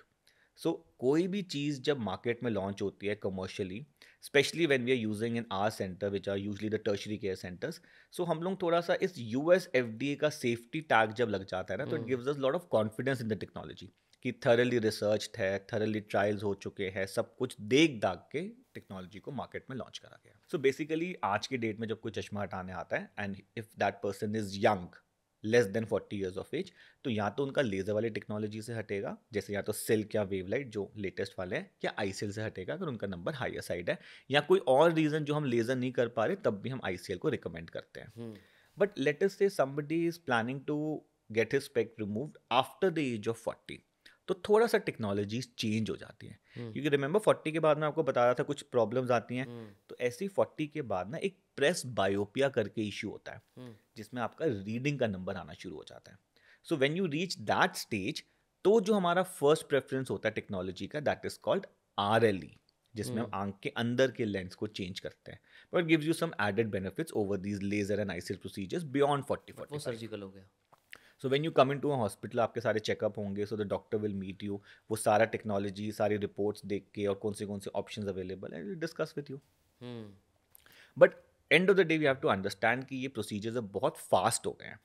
10 minutes का surgery, आज करा कल से दिखना शुरू. 3-4 दिन का परहेज रहता है कि आंख में धूल मिट्टी पानी ना जाए, थोड़ा सा मोबाइल कम रखना है, 2 से 3 घंटे मोबाइल यूज़ कर लो, थोड़ा गले के नीचे नहा लो. 3-4 दिन के बाद आपने रूटीन शुरू कर दिया, तो आप 15-20 घंटे मोबाइल कंप्यूटर चला सकते हो, गाड़ी चला सकते हो, धूल मिट्टी में निकल सकते हो, नहा सकते हो, पानी चला गया, साबुन चला गया, कोई इशू नहीं. और 15 दिन के बाद एक तरह से आपने भूल जाना है कि ऑपरेशन हुआ था. तो कोई भी हैवी काम, gymming, jogging, running, swimming, cricket, football, adventure करना है, अंडर वाटर जाना है, स्काई डाइव करना है, लड़कियों को मेकअप लगाना है, कलर्ड कॉन्टैक्ट लेंस कभी कभी अगर पहनने हैं, तो 15 दिन के बाद कर सकते हो. फिर कोई प्रिकॉशन नहीं है. हाँ, उसके बाद ना ये जो लेज़र ऑपरेशंस होते हैं, इनका एक साइड इफेक्ट होता है जिसको कहते हैं ड्राइनेस. तो आंख में 2 से 3 महीने सूखापन या ड्राइनेस आता है, तो उसके लिए आपको थोड़ा सा ड्रॉप डालनी पड़ती है. ड्रॉप्स होते हैं. बट अदरवाइज 15 दिन के बाद you are nice and fit. What's the worst can happen to someone? Okay, so people ask, can I go blind? सबसे बड़ा मिथ है. That's impossible. Impossible. So आपका मतलब we generally patient ask me कि doctor साहब मुझे बोलते रहते हो कि सेफ है. अच्छा मुझे बता दो मेरी किस्मत बहुत ही खराब हो गई, तो बुरा से बुरा क्या हो जाएगा. So these surgeries are safer than traveling in a car or traveling in an aeroplane. अच्छा. So गाड़ी में एक्सीडेंट, Statistically speaking. Yes, गाड़ी में एक्सीडेंट होके मरने का चांस ज़्यादा है, एरोप्लेन में क्रैश होके मरने का चांस ज़्यादा है, लाइटनिंग आपके ऊपर गिर जाए उससे मरने का चांस ज़्यादा है कि आपकी सर्जरी में कोई प्रॉब्लम आएगी. So these surgeries are considered the most reliable surgeries of the whole human body. पूरे ह्यूमन बॉडी में कोई भी ऑपरेशन करो, उसमें लेजर वाले ऑपरेशन को सबसे ज़्यादा रिलायबल माना जाता है. But if you ask me कि ब्लाइंड हो सकता है, nobody can go blind. What is the worst that can happen? भाई कभी कभार इसमें कुछ लोगों का चश्मे का नंबर पूरा ठीक नहीं होता. अच्छा. सब कुछ करा, कैलकुलेशन बढ़िया थी, ऑपरेशन भी बढ़िया हुआ, सक्सेसफुल हुआ, अगले दिन चेक करा, आधा नंबर बचा हुआ है, राइट. बट हमें तो जीरो करना है, पेशेंट सेटिस्फाई करना है. सो कब इस तरह की सिचुएशन यूजुअली 5,000 में 10-12 लोगों में आती है.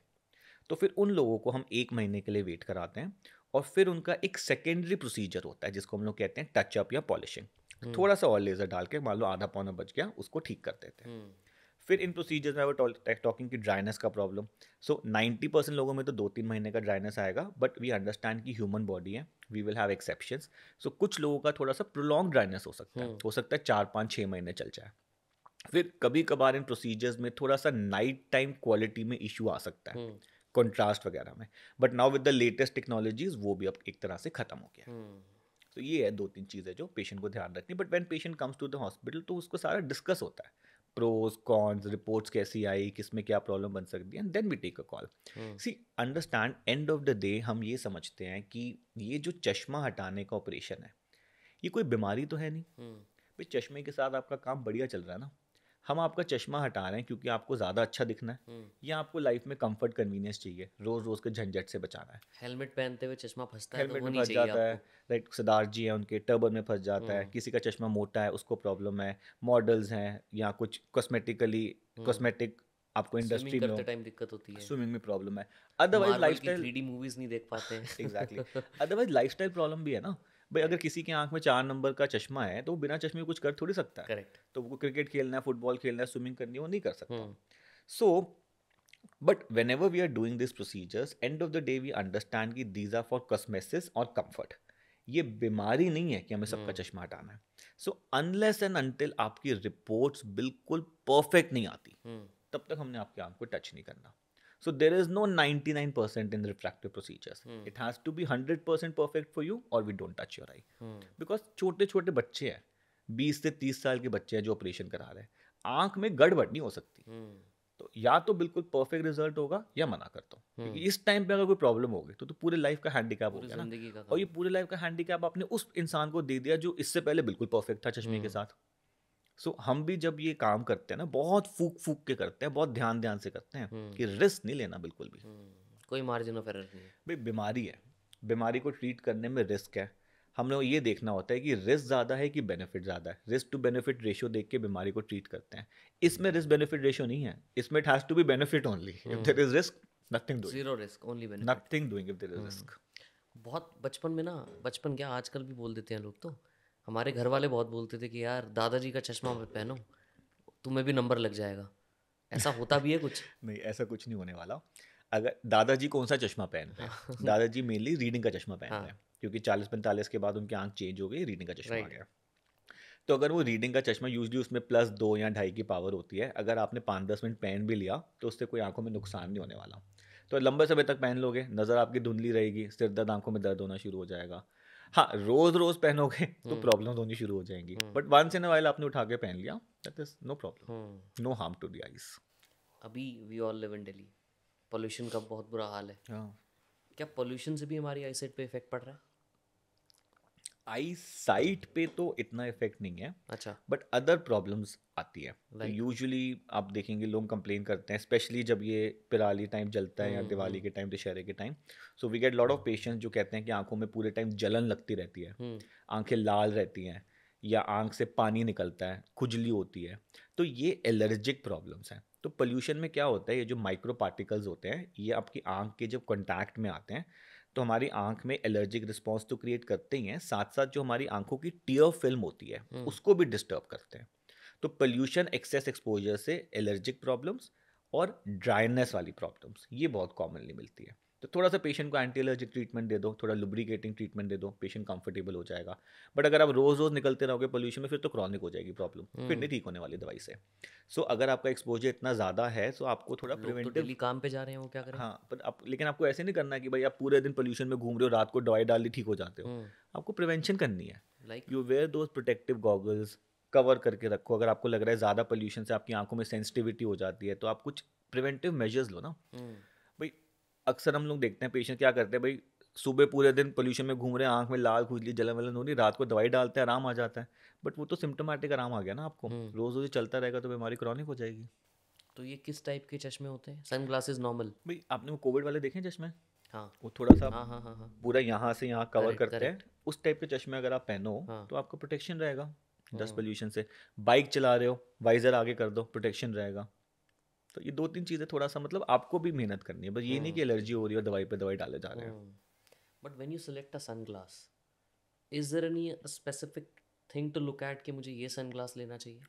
क्योंकि मिलते तो छपरी की दुकान पे भी है 50 वाले। See what are sunglasses? हाँ। सनग्लास का पर्पस क्या है?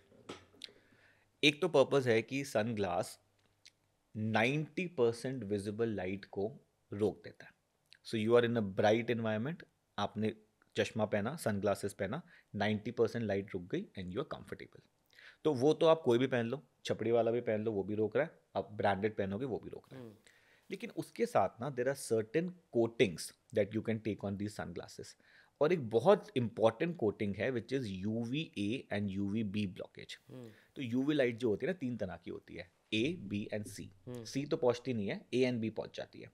और ये यूवी लाइट जब आपकी आंख में जाती है तो कुछ सर्टेन तरह की प्रॉब्लम्स क्रिएट कर सकती है, जैसे मोतियाबिंद की प्रॉब्लम जल्दी आ सकती है, ARMD हमने बात करा था, वो प्रॉब्लम आ सकती है।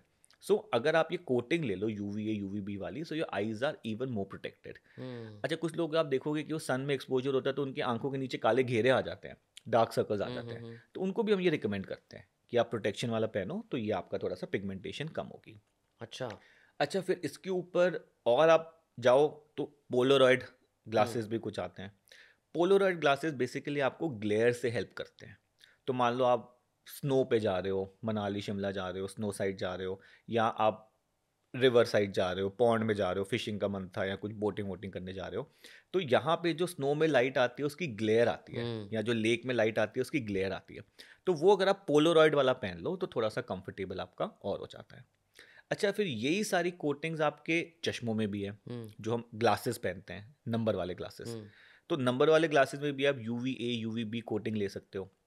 फिर एक कोटिंग होती है एंटी ग्लेयर वाली कोटिंग। तो एंटी ग्लेयर कोटिंग का ऐसा कोई मेजर बेनिफिट नहीं है कि आपको कोई स्ट्रेन ब्रेन से बचाएगा, बट एंटी ग्लेयर कोटिंग से कॉस्मेटिकली चश्मा अच्छा दिखता है। अच्छा। क्योंकि क्या होता है, मान लो आप एंटी ग्लेयर कोटिंग नहीं लेते, तो अगर मैं आपको देख रहा हूँ और आपके चश्मे में एंटी ग्लेयर कोटिंग नहीं है तो लाइट रिफ्लेक्ट होगी, मुझे आपकी आंखें नहीं दिखेंगी। बट अगर मैं एंटी ग्लेयर कोटिंग दिलवा लूँ तो मैं आपकी आंखों को देख सकता हूँ अगर आपने चश्मा पहना हुआ है तो कॉस्मेटिकली जो एंटी ग्लेयर वाले चश्मे होते हैं वो थोड़ा ज़्यादा अच्छे लगते हैं, क्योंकि उससे आप आंखों को देख सकते हो, रिफ्लेक्शन नहीं आती। अच्छा, फिर एक कोटिंग होती है ब्लू लाइट वाली। ये नॉनसेंस है, नॉनसेंस है। कोई रोल नहीं है इसका। सबसे इतने ज़्यादा एडवर्टीजमेंट करोड़ों इसके चश्मे ऊपर बिक होती रहे है। हैं इस नाम से। अरे कमा रहे लेंस कार्ड वाले धड़ाले से। But this blue light filter has no role. Really? अच्छा, मुझे बताओ क्या सुना है आपने ब्लू लाइट के बारे में, क्या फ़ायदा है उसको पहनने का? यही फायदा है जो लैपटॉप यूज करते हो उस टाइम पे ब्लू लाइट फिल्टर करेगा वो उससे क्या हो आपको, जाएगा? कि आपके आईज में स्ट्रेन नहीं पड़ेगा। यही तो प्रॉब्लम है। हम्म। अभी हमने डिस्कस करा, hmm. Laptop, computer, mobiles, iPad screens पे जब आप ज़्यादा देर तक काम करते हो तो स्ट्रेन बन क्यों रहा है? स्ट्रेन इसलिए बन रहा है क्योंकि जब आप कंप्यूटर देख रहे हो तो आपको आंखों को अंदर की तरफ मोड़ना है। कुछ टाइम तक मसल्स झेल लेंगी, ज़्यादा लंबे घंटे तक बैठोगे मसल्स टॉलरेट नहीं कर पाएंगी, वो थक जाएंगी और आंखों में स्ट्रेन बनेगा, सिर में दर्द होगा। फिर स्ट्रेन बनता है कि जब आप स्क्रीन पे लंबे समय तक बैठते हो तो आपकी आंखों का ब्लिंक रेट कम होता है, कि 1 मिनट में 15 से 16 बार ब्लिंक करना होता है, बट जब आप स्क्रीन पे होते हो तो 6 से 8 बार रह जाता है। ये 2 चीज़ें हैं जिनकी वजह से आंख में स्ट्रेन बनता है और इसको हम लोग कहते हैं डिजिटल आई स्ट्रेन। इसमें आपका ब्लू लाइट वाला चश्मे का कोई रोल नहीं है। ब्लू लाइट वाला चश्मा अगर आप ये सोच के पहन रहे हो कि मेरे को कंप्यूटर पे काम करते हुए स्ट्रेन नहीं बनेगा, एब्सोल्यूट मिथ है, छोड़ दो। अगर ब्लू लाइट चश्मा आप ये सोचते हुए पहन रहे हो कि जो कंप्यूटर स्क्रीन से ब्लू लाइट निकल रही है उससे मेरी आंख में डैमेज ना हो, क्योंकि हमने बात करी ना ब्लू लाइट से थोड़ा सा डैमेज हो सकता है, तो कंप्यूटर, मोबाइल या स्क्रीन से जो ब्लू लाइट निकल रही है उसकी इंटेंसिटी इतनी कम है, इतनी कम है कि वो आपकी आंखों को डैमेज कर नहीं सकती। जो ब्लू लाइट आंखों को डैमेज कर सकती है वो है जो सन से आ रही है। ठीक है, सो अगर आपको लग रहा है कि स्ट्रेन कम होगा इसको पहन के, बिल्कुल नहीं होने वाला। अगर आपको लग रहा है ब्लू लाइट से बचाव होगा, कोई रोल नहीं है। तो ये ब्लू लाइट फिल्टर का कॉन्सेप्ट आया कहाँ से? ये ब्लू लाइट का जो कॉन्सेप्ट है ना, बेसिकली आपकी स्लीप वेक साइकिल से रिलेटेड है। तो क्या होता है, जब आप, हमारी बॉडी में हार्मोन होता है मेलेटोनिन। तो क्या होता है, जब सुबह सूरज उगता है तो हवा में ब्लू लाइट है, तो ये मेलेटोनिन हार्मोन कम हो जाता है और आपकी बॉडी में फुर्ती आती है, एक्टिव हो जाते हो कि दिन हो गया, सिग्नल मिल जाता है कि उठ बॉडी को जाओ। सिग्नल मिल गया हाँ, कि आपने अलार्म भी नहीं लगाया तब भी आप उठ जाओगे। करेक्ट। फिर जब शाम के टाइम पे सन सेट होता है तो एनवायरनमेंट में ब्लू लाइट कम हो गई, अब बॉडी को सिग्नल मिल जाता है कि सोने का टाइम है, बॉडी में मेलेटोनिन हार्मोन बढ़ जाता है। अब क्या हो रहा था कि रात के टाइम पे जब कंटिन्यूसली लोग स्क्रीन पे लगे रहते हैं तो इस स्क्रीन से ब्लू लाइट निकल तो रही है, और ये जो ब्लू लाइट है ये आपके ब्रेन को फॉल्स सिग्नल देती है कि अभी भी सुबह है, सोने का मन, सोना नहीं है अभी। तो उस ब्लू लाइट की वजह से आपका जो मेलेटोनिन हार्मोन है वो बढ़ता नहीं है, और आप रात के टाइम भी एक्टिवली लगे रहते हो स्क्रीन में, लेट नाइट सोते हो 3 बजे, सुबह उठते हो टायर्ड हो। इस चीज़ को बचाने के लिए ब्लू लाइट बना था कि अगर आप वो पहन लो तो थोड़ा सा ब्लू लाइट ब्लॉकेज हो जाएगा और आपका स्लीप वेक साइकिल डिस्टर्ब नहीं होगा। लेकिन इससे अच्छा मैं पेशेंट को रिकमेंड करता हूँ कि भाई आप सबकी स्क्रीन में वो कंफर्ट वाली शील्ड है, ब्लू लाइट फिल्टर ऑलरेडी है, आप उसको ऑन करो and you solve the problem. मैंने भी की है वो। सो अल्टीमेटली इस ब्लू लाइट फिल्टर का कोई एडवांटेज नहीं है, राधा मैं आपको बता दूं ब्लू लाइट हमें चाहिए अच्छा। बॉडी की नॉर्मल फंक्शनिंग के लिए। तो ज़बरदस्ती अगर आप 40-50% ब्लू लाइट को ब्लॉक कर दोगे तो आपकी नॉर्मल फंक्शनिंग डिस्टर्ब हो जाएगी। कैसे डिस्टर्ब हो सकती है भाई फिर? ब्लू लाइट चाहिए ना सुबह एक्टिव होने के लिए। हाँ। अब आपने तो चश्मा लगाया हुआ है, उसमें ब्लू लाइट आप ब्लॉक कर रहे हो, पूरी बॉडी एक्टिवेट नहीं हो रही ना। बॉडी को सिग्नल ही नहीं मिल रहा अलर्टनेस का। So blue light has no role. Anti glare का स्ट्रेन में कोई रोल नहीं है, anti glare is only for cosmetic. UVA UVB filter आप वो कोटिंग लगवा सकते हो, उससे थोड़ा सा प्रोटेक्शन हो जाएगा। तो अक्सर लोग पूछते हैं कि डॉक्टर साहब फिर कंप्यूटर में स्ट्रेन बचाने के लिए कोई चश्मा है भी? इसका चश्मा है, इसको कहते हैं कंप्यूटर ग्लासेस। वो अलग बात है, बड़ी बड़ी कंपनियां एडवर्टाइज नहीं कर रही इसको। कंप्यूटर ग्लासेस में क्या होता है, +0.25 की माइनर सी पावर होती है। अच्छा। तो जब आप उसको पहनते हो ना तो आपके मसल का कुछ स्ट्रेन वो चश्मा ले लेता है। इट इज समथिंग लाइक मैंने इस कप को पकड़ा, कुछ टाइम बाद आंखें थकेंगी लेकिन मैंने सपोर्ट दे दिया हाथ को, सो मे बी 10 मिनट की जगह 20 मिनट पकड़ सकता हूँ। तो जब मैं वो आपको चश्मा देता हूँ +0.25 माइल्ड पावर का, तो आंखों में स्ट्रेन थोड़ा सा कम लगता है क्योंकि वो चश्मा कुछ हद तक उस लाइट को कन्वर्ज कर देता है। तो आपको मसल्स को उतना काम नहीं करना पड़ा जितना उस बिना चश्मे करना पड़ता है। चश्मे ने वो रोल प्ले कर दिया आपके लिए। बस that is the only thing you can do for your computers. और फिर आपको स्ट्रेन बन रहा है तो 20-20-20 फॉलो करना है आपने बेसिकली, कि हर 20 मिनट में 20 सेकंड का ब्रेक लेना है, 20 फुट दूर देखना है, थोड़ा सा आंखों को ब्लिंक करो कि टीयर्स आपके फैल जाए। ड्राइनेस लग रही है तो थोड़ा लुब्रिकेटिंग ड्रॉप डाल लो, टीजी करके आती है मार्केट में, दिन में 3-4 बारी डाल लो। और अगर इन सब कुछ करने के बाद आपको रिलीफ नहीं आ रहा, प्लीज विजिट अ डॉक्टर। ये तोड़ के करने बंद कर दो कि मेरी आंखों में स्ट्रेन बन रहा है, मैं इंस्टाग्राम देख रहा था, ब्लू लाइट आया, ब्लू लाइट पहन लिया, कल एंटी ग्लेयर आया, एंटी ग्लेयर पहन लिया, कल वो दृष्टि ड्रॉप दिख गई वो डालनी शुरू कर दी, फिर आइसोटीन दिख गया वो डालना शुरू कर दिया। मतलब, और साथ में अगर आपको स्ट्रेन बचाना है अपना तो 2-3 चीज़ें और कर सकते हो। बड़ी बड़ी स्क्रीन्स लो, थोड़ा सा दूर रखो, 1 आर्म डिस्टेंस पे होना चाहिए। स्क्रीन जो है वो आई के लेवल पे होनी चाहिए, आंखों पे डायरेक्ट हवा नहीं होनी चाहिए। तो पंखा वंखा है वो बंद कर लो, या अगर एसी है तो उसके लीवर साइड कर दो, ह्यूमिडिफायर्स लगा दो थोड़े से कमरे में। आप स्क्रीन पे भी आप एक एंटी ग्लेयर कोटिंग ले सकते हो जिससे ग्लेयर ना लगे आंख में। ब्लू फिल्टर स्क्रीन का ऑन करके रखो। तो इन सब चीज़ों करके आप 20-20-20 फॉलो करोगे तो काफ़ी हद तक आप कंफर्टेबल रहोगे। एक आई फ्लोटस के बारे में आप बता रहे थे मुझे, वो क्या होता है? आई फ्लोटर्स बहुत ज़्यादा पेशेंट्स हमारे पास आते हैं और डरे हुए आते हैं, और उनको ये कंप्लेन होती है कि डॉक्टर साहब जब हम सफ़ेद दीवार की तरफ देख रहे हैं, या हम आसमान की तरफ देख रहे हैं, या वैसे ही जनरली घूम रहे हैं, तो हमें आंखों के सामने कुछ मच्छर मक्खी जैसे उड़ते हुए दिखते हैं, या कुछ मकड़ी के जाले जैसे उड़ते हुए दिखते हैं। तो इनको हम लोग फ्लोटर्स कहते हैं। और जब ये उड़ते हुए दिखते हैं तो अक्सर पेशेंट घबरा जाते हैं कि भाई क्या हो गया आंख में, कहाँ से उड़ते हुए दिख रहे हैं। देखिए, फ्लोटर्स एक नॉर्मल चीज़ है। फ्लोटर्स क्यों बनते हैं कि हमारी आंख के अंदर एक जेल है जिसको हम लोग कहते हैं विट्रस जेल। ये जेल हमारी आंख को ठोस रखता है, खोल के रखता है। लेकिन ये जेल जो है ये एज के साथ डीजनरेट होता है, तो ये अपना स्ट्रक्चर चेंज कर लेता है, थोड़ा लिक्विफाई हो जाता है, थोड़े प्रोटीन्स इसके क्लम्प हो जाते हैं।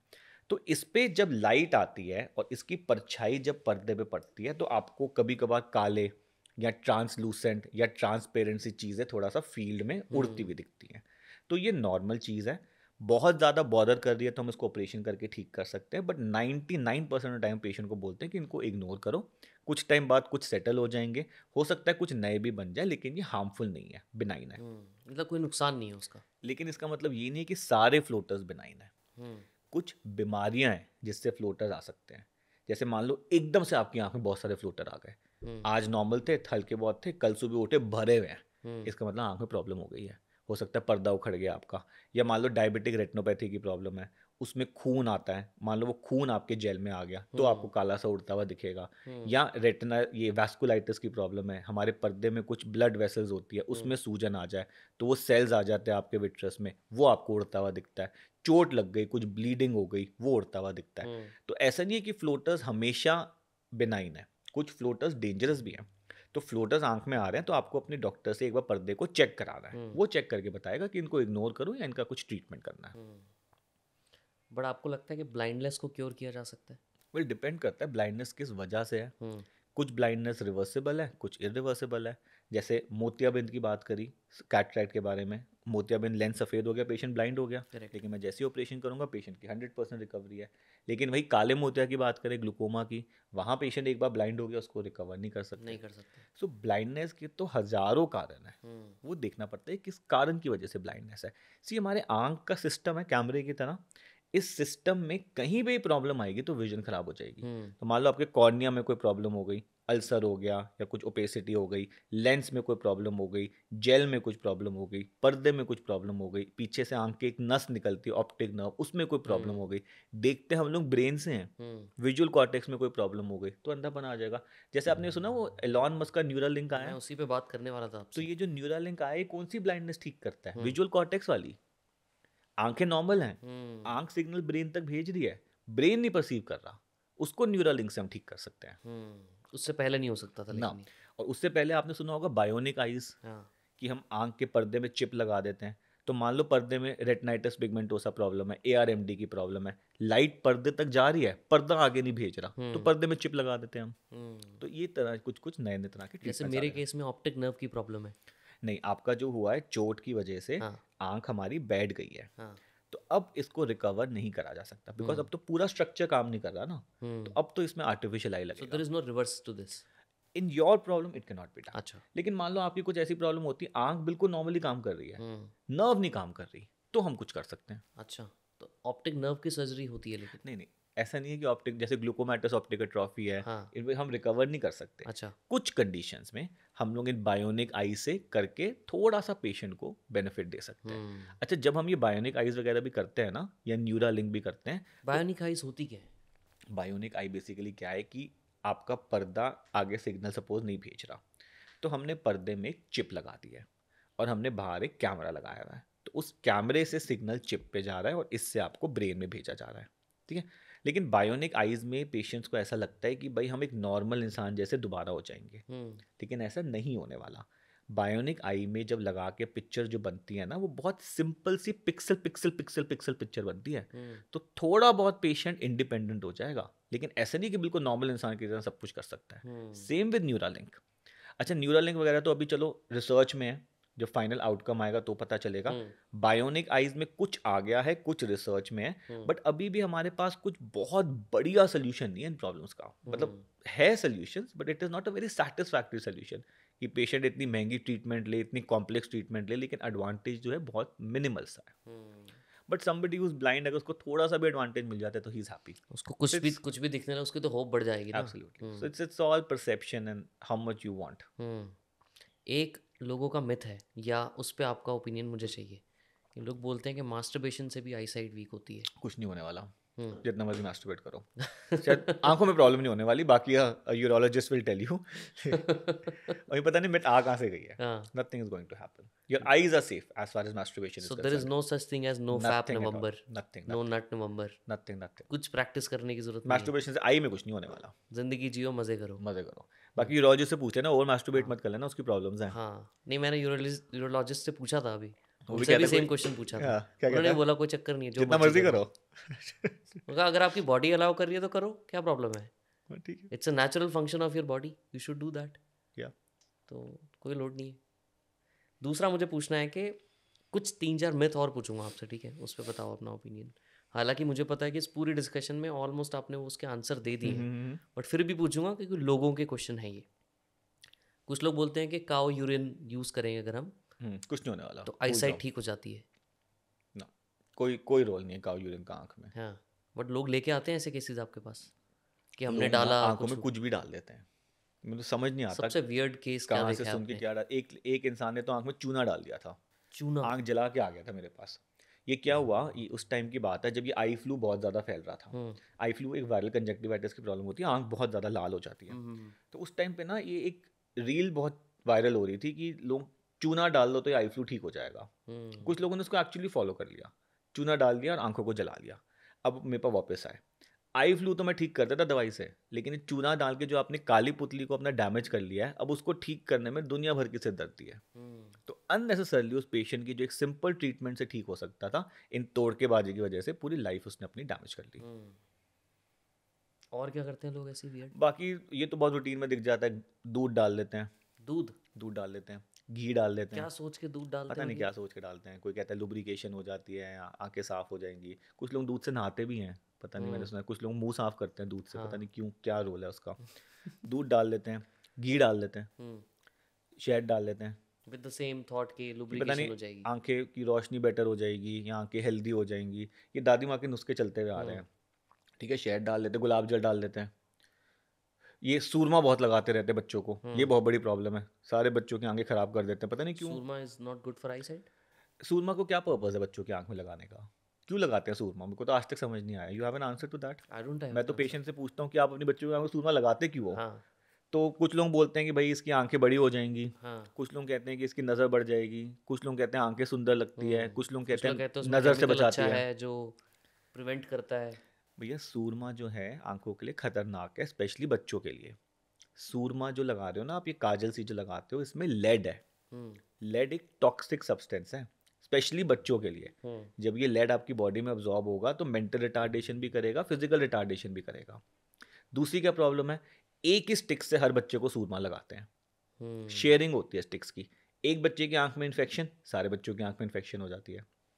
ठीक है, सूरमा लगाने से ना आंखें बड़ी होंगी, ना आंखों की रोशनी बढ़ेगी, ना कोई और आंख की बीमारी ठीक होगी। हम्म इनफैक्ट जब लंबे समय तक सूरमा लगाते रहते हैं तो बच्चों की आंख में एलर्जिक प्रॉब्लम्स हो जाती हैं, और कुछ टाइम बाद वो एलर्जीज क्रॉनिक हो जाती हैं, ठीक ही नहीं होती, साल साल 2-2 साल भर दवाइयाँ चलानी पड़ती हैं। हम्म सिर्फ एक चीज़ मेरे को समझ आती है सूरमा की, कि आप इसको लगाते हो नज़र से बचाने के लिए। हालांकि मैं तो बिलीव नहीं करता इन सब चीज़ों में, लेकिन अगर आपको नज़र से बचाना भी है तो कहीं और टीका लगा दो, हम्म माथे पे लगा दो, चेहरे पे लगा दो, यहाँ लगा दो, आंख के अंदर क्यों लगाना है। हम्म।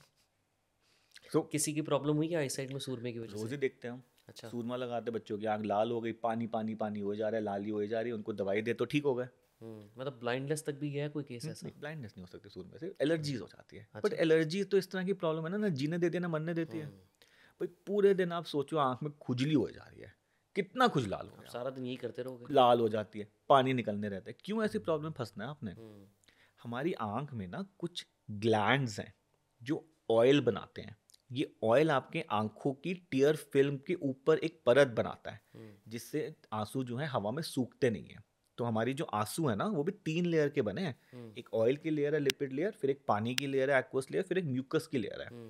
अब ये सूरमा जब आप बार बार लगाते हो ना, या जो मेकअप्स बहुत रोज रोज लगाते हो, मेकअप हाइजीन मेंटेन नहीं करते, वो इन ग्लैंड्स को ब्लॉक कर देते हैं। तो ये ऑयल्स आपकी टीयर फिल्म में नहीं आते और आपकी आंखों में ड्राइनेस की प्रॉब्लम आ जाती है। So even for makeup users I hygiene is very important. जब मेकअप को आप हटा रहे हो तो अच्छे से हटाना है उसको। क्या तरीका है? भाई पहले तो हम कहते हैं अच्छे से वॉश कर लो आंख को। वॉश करने के बाद भी ऑल्सो सजेस्ट कि कुछ आई लिड वाइप्स आती हैं, उनसे क्लीन करो वाइप्स के, स्पेशली मार्जिन्स जहाँ पे इन डक्स की ओपनिंग है, क्योंकि ये सारे पार्टिकल जब उनको ब्लॉक कर देते हैं ना तो बड़ी प्रॉब्लम आ जाती है। क्योंकि वो बार बार आई में जाते हैं। भाई आपने डक्स की ओपनिंग ब्लॉक कर दी ना, अब जो ऑयल आना था टीयर फिल्म में वो तो आया नहीं, करेक्ट। ड्राइनेस की प्रॉब्लम आ जाएगी। But how long should one keep a makeup? You can keep it for about 12 hours. अच्छा, उसके ऊपर लेकिन अवॉइड करो। भाई अल्टीमेटली ना क्या होता है, थोड़ा बहुत यूज़ करने से प्रॉब्लम नहीं होता। थोड़ा बहुत आपने कर लिया, थोड़े बॉडी में सेंसिटिविटी आ गई, बॉडी उसको रिवर्स कर लेगी। बट जब आप एवरी डे यूज़ करते हो ना, तो प्रॉब्लम्स आती हैं। तो ये फिर भाई फ्रीक्वेंट। आज आपने सिगरेट पी ली, कुछ नहीं होने वाला। हाँ। रोज़ सिगरेट पियोगे तो बीमार हो जाओगे। करेक्ट। एक आध बारी दारू पी ली, कुछ नहीं होने वाला। रोज़ रोज़ पियोगे तो प्रॉब्लम हो जाएगी। हम्म। तो ये जो रेगुलर यूज़ है ना, इससे प्रॉब्लम्स आती हैं। बट इन एक्टर्स को तो बहुत प्रॉब्लम आती होगी आती फिर। हैं, आपने देखा नहीं कितने, मेरे पास तो रोज़ पेशेंट्स आते हैं। हाँ। रात को मेकअप लगाया, सुबह आंख सूजी हुई है, फूली हुई है आंख, ठीक है, दवाई देके ठीक करो, ठीक हो जाते हैं, फिर मेकअप लगा लेते हैं, फिर सूज जाती है आंख, फिर वापस आते हैं।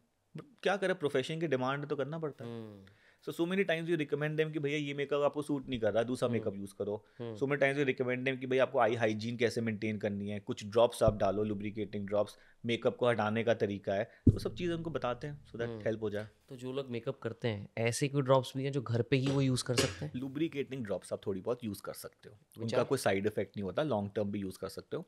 जैसे टीजी करके आती है, हाँ, आपने बताया भी था उसके बारे में। 4 times a day, 5 times a day डालो। रिफ्रेश टीयर्स करके आती है, बहुत पॉपुलर है, इसको 3-4 बारी डाल सकते हो। So anyone can use it. Anyone can use it, those are usually without side effects, long term भी डाल सकते हो, उसमें ऐसी कोई दवाई नहीं है, it is just lubrication for your eyes.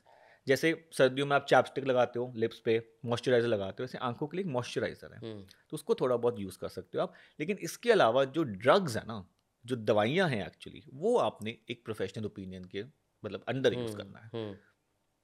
Got it. पर बहुत इंटरेस्टिंग चीज़ें हैं इसके अंदर तो, है ना? बहुत सोचो ज़्यादा। दोस्त क्या क्या डील करते हैं। सही में। इसीलिए तो कंटेंट क्रिएशन मैंने शुरू करा। हाँ करेक्ट, मैं उसी पे पूछने वाला हूँ। सो यूट्यूब चैनल या इंस्टाग्राम, जो इंस्टाग्राम चलो अभी अभी शुरू करा, यूट्यूब में almost reaching 2 million subscribers now. What was the purpose? This was the purpose कि लोगों को अवेयरनेस कराओ कि अगर लोग अवेयर होंगे तो आधी प्रॉब्लम से तो वैसे ही बच लेंगे। और फिर उसके बाद मैंने क्या शुरू करा कि जो मैं पेशेंट्स को एवरी डे बताता हूँ, मालूम मोतियाबिंद का पेशेंट आया है या पर्दे का कोई पेशेंट है या चश्मा हटवाने का है, जो बात मैं उससे करता हूँ बस वही बातें मैंने रिकॉर्ड करके यूट्यूब पे डालनी शुरू कर दी। बट सोचा था आपने कभी इतना 2 मिलियन ना, तक पहुंच जाओगे? पहले जब मैं कंटेंट बनाता था it was scientific content, surgeries दिखाता था कि हाँ। इस सर्जरी को ऐसे करो, इस सर्जरी को ऐसे करो, इस सर्जरी में ये कॉम्प्लिकेशन आ सकती है तो उसको इस तरह से करो। लेकिन वो वीडियो सिर्फ देखते थे आई डॉक्टर्स। हाँ। आई डॉक्टर्स तो हमारे Limited देश में audience सिर्फ है। 25,000 है। So I was catering to only 25,000 people.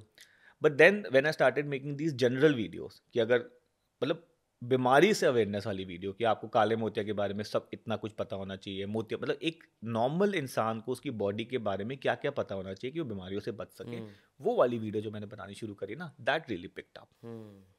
और एक साल में नहीं almost 2 to 3 years now. 2 to 3 years भी कोई मजाक थोड़ी है 2 मिलियन पहुंचना। बिकॉज इस टाइप का कंटेंट कोई दे नहीं रहा था ना पहले। हाँ। भाई डॉक्टर्स यहाँ तो साइंटिफिक कंटेंट बनाते थे और दूसरे हमारे थे ये यूट्यूब गुरुज जो अपना मिसलीडिंग कंटेंट बनाते बिना थे। किसी proof there was nobody who was making a genuine scientific content with authority. With authority, you can say. See अब नहीं, बहुत फर्क पड़ता है उसका।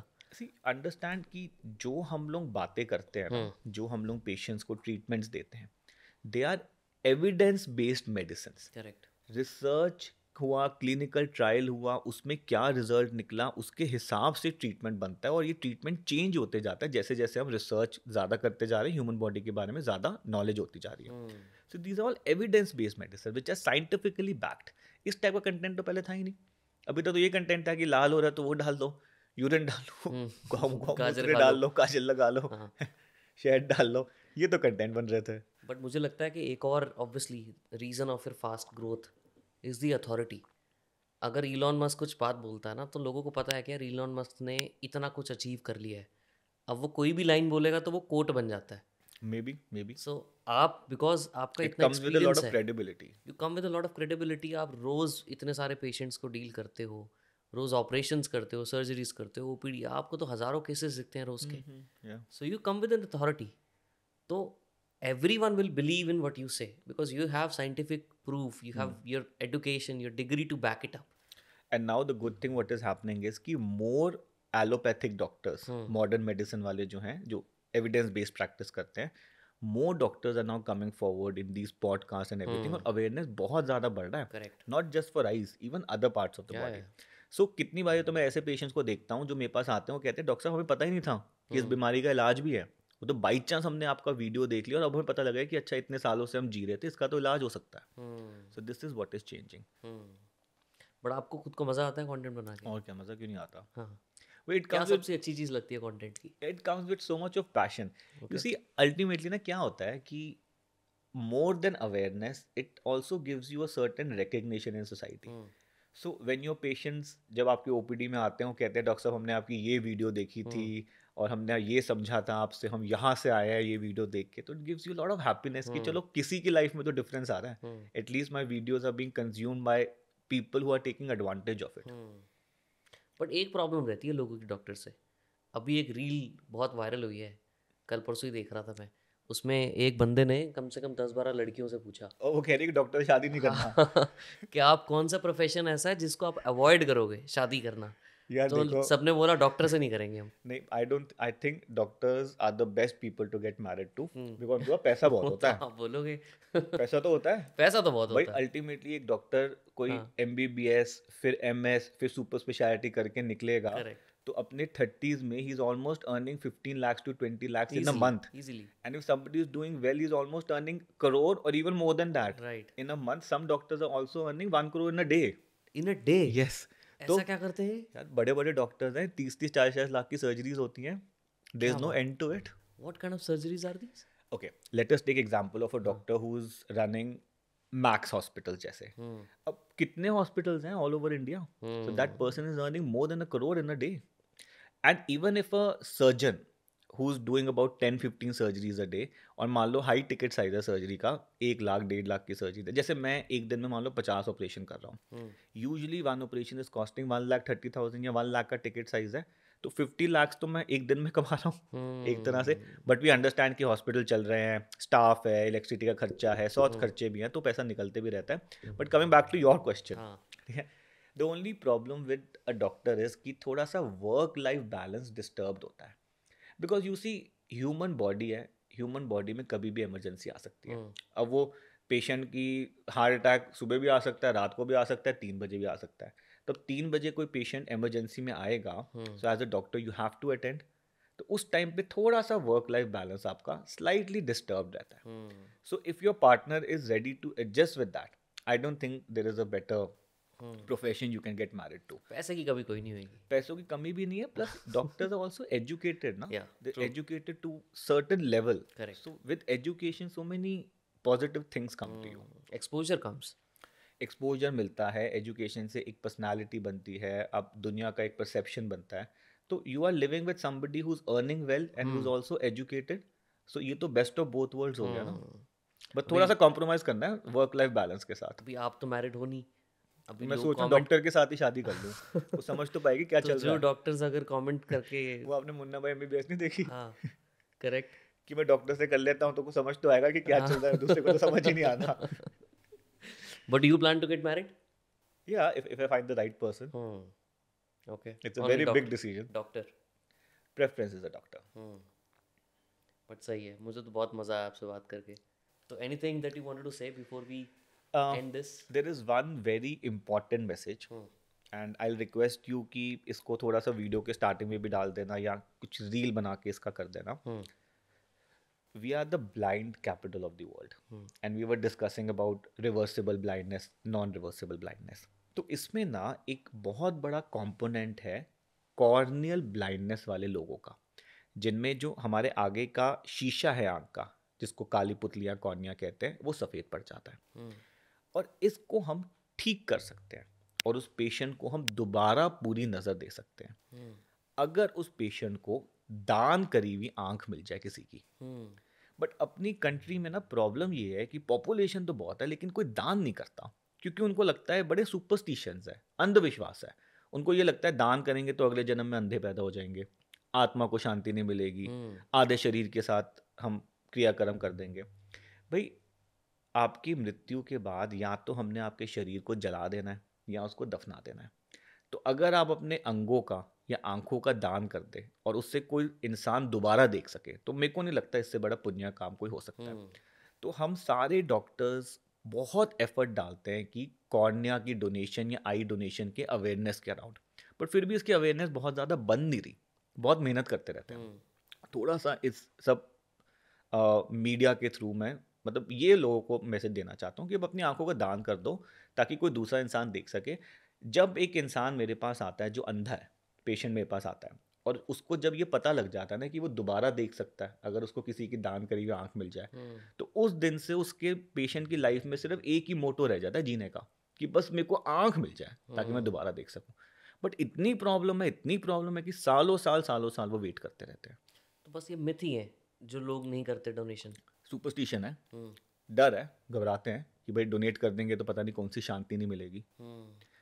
श्रीलंका को देख लो, हमारा नेबर कंट्री है, ऑलमोस्ट 90% लोग डोनेट करते हैं। 90% बुद्धिस्ट कल्चर है। अब इंडिया में भी गवर्नमेंट कुछ नए लॉज ला रही हैं जिसमें वो मैंडेटरी कर रही है कि आप डोनेशन। हाँ, कि आपको कंसेंट ही नहीं लेंगे आपसे, आपकी डेथ होगी तो हम आपके ऑर्गन्स को निकाल लेंगे। क्या बात कर रहे हो? बट वो कब फाइनली आएगा और कब वो इम्प्लीमेंट होगा, we really don't know. well ultimately the purpose is to motivate people कि आप दान कर दो। दान करना इतना मुश्किल नहीं है भाई। यहाँ तो आप लाइफ टाइम में प्लेज कर लो, किसी आई बैंक के साथ आपने एसोसिएट कर लिया, या अगर आपने ऐसा कुछ भी नहीं करा है तो जब आपकी मृत्यु होती है, अगर विद इन 4 to 5 आवर्स आपके परिवार वाले किसी भी आई बैंक को फ़ोन करके टीम बुला के आंखों का दान कर ले, तो उसमें क्या खराबी है? बट ऑपरेशन जो करेंगे वो तो ऑब्वियसली कभी भी करें, they can just store operate it. तो डॉक्टर्स ही करेंगे। नहीं of course, with but in they can store it. With in 2-3 days करना होता 2-3 है। डेज करना होता है। या बट 2-3 डेज में कोई टेंशन नहीं है ना भाई। हमारे पास तो 100 पेशेंट्स हैं वेट लिस्ट तो जो बहुत वेट लंबी कर है। रहे हैं। उनको तो मैं आज फ़ोन करूंगा, कल भागते भागते आ जाएंगे कन्याकुमारी से। तो हमारी शॉर्टफॉल कितनी है अभी कंट्री में? ऐसा कुछ है ही नहीं। हमें जो डोनेशंस होते हैं वो करीब होते हैं मोटा मोटा, if I am not wrong, I think 20,000 के करीब डोनेशन होते हैं पर डे, पर ईयर। 20-30 हज़ार होते हैं, but I am not sure about the figures. Okay. लेकिन शायद ऑलमोस्ट 1.5 से 2 लाख की रिक्वायरमेंट है। तो इतना ज़्यादा बैकलॉग बनता जा रहा है। No definitely it's a good thing to do. So this I want to conclude, but I want to send this message to the audiences कि थोड़ा सा I think we should come forward, do something for the society also। मरने के बाद क्या करोगे शरीर का? सही बात है, जलाने से अच्छे किसी काम आ जाए। बिल्कुल। मतलब आई हैव डिसाइडेड मैं तो मरने के बाद पूरी बॉडी डोनेट कर दूंगा। रियली? हड्डियाँ वड्डियाँ डोनेट कर दूंगा, कोई पढ़ ले एनाटॉमी डिपार्टमेंट में, कोई बच्चा सीख ले, आंखें डोनेट कर दूंगा, बॉडी के ऑर्गन डोनेट कर दूंगा। क्या करूँ, जलाने से अच्छा किसी काम आ जाए। हाँ सही बात है। आत्मा को शांति मिल जाएगी अगर आपने लाइफ में अच्छे काम करे हैं तो। अब लाइफ में मर्डर करके आपने तो नहीं शांति मिलने वाली। लेके जाओगे साथ में चलाते हुए, ले फायदा जाओ क्या उसका। बट सही बात है। Anyway thank you so much, बहुत मजा आया। Thank you.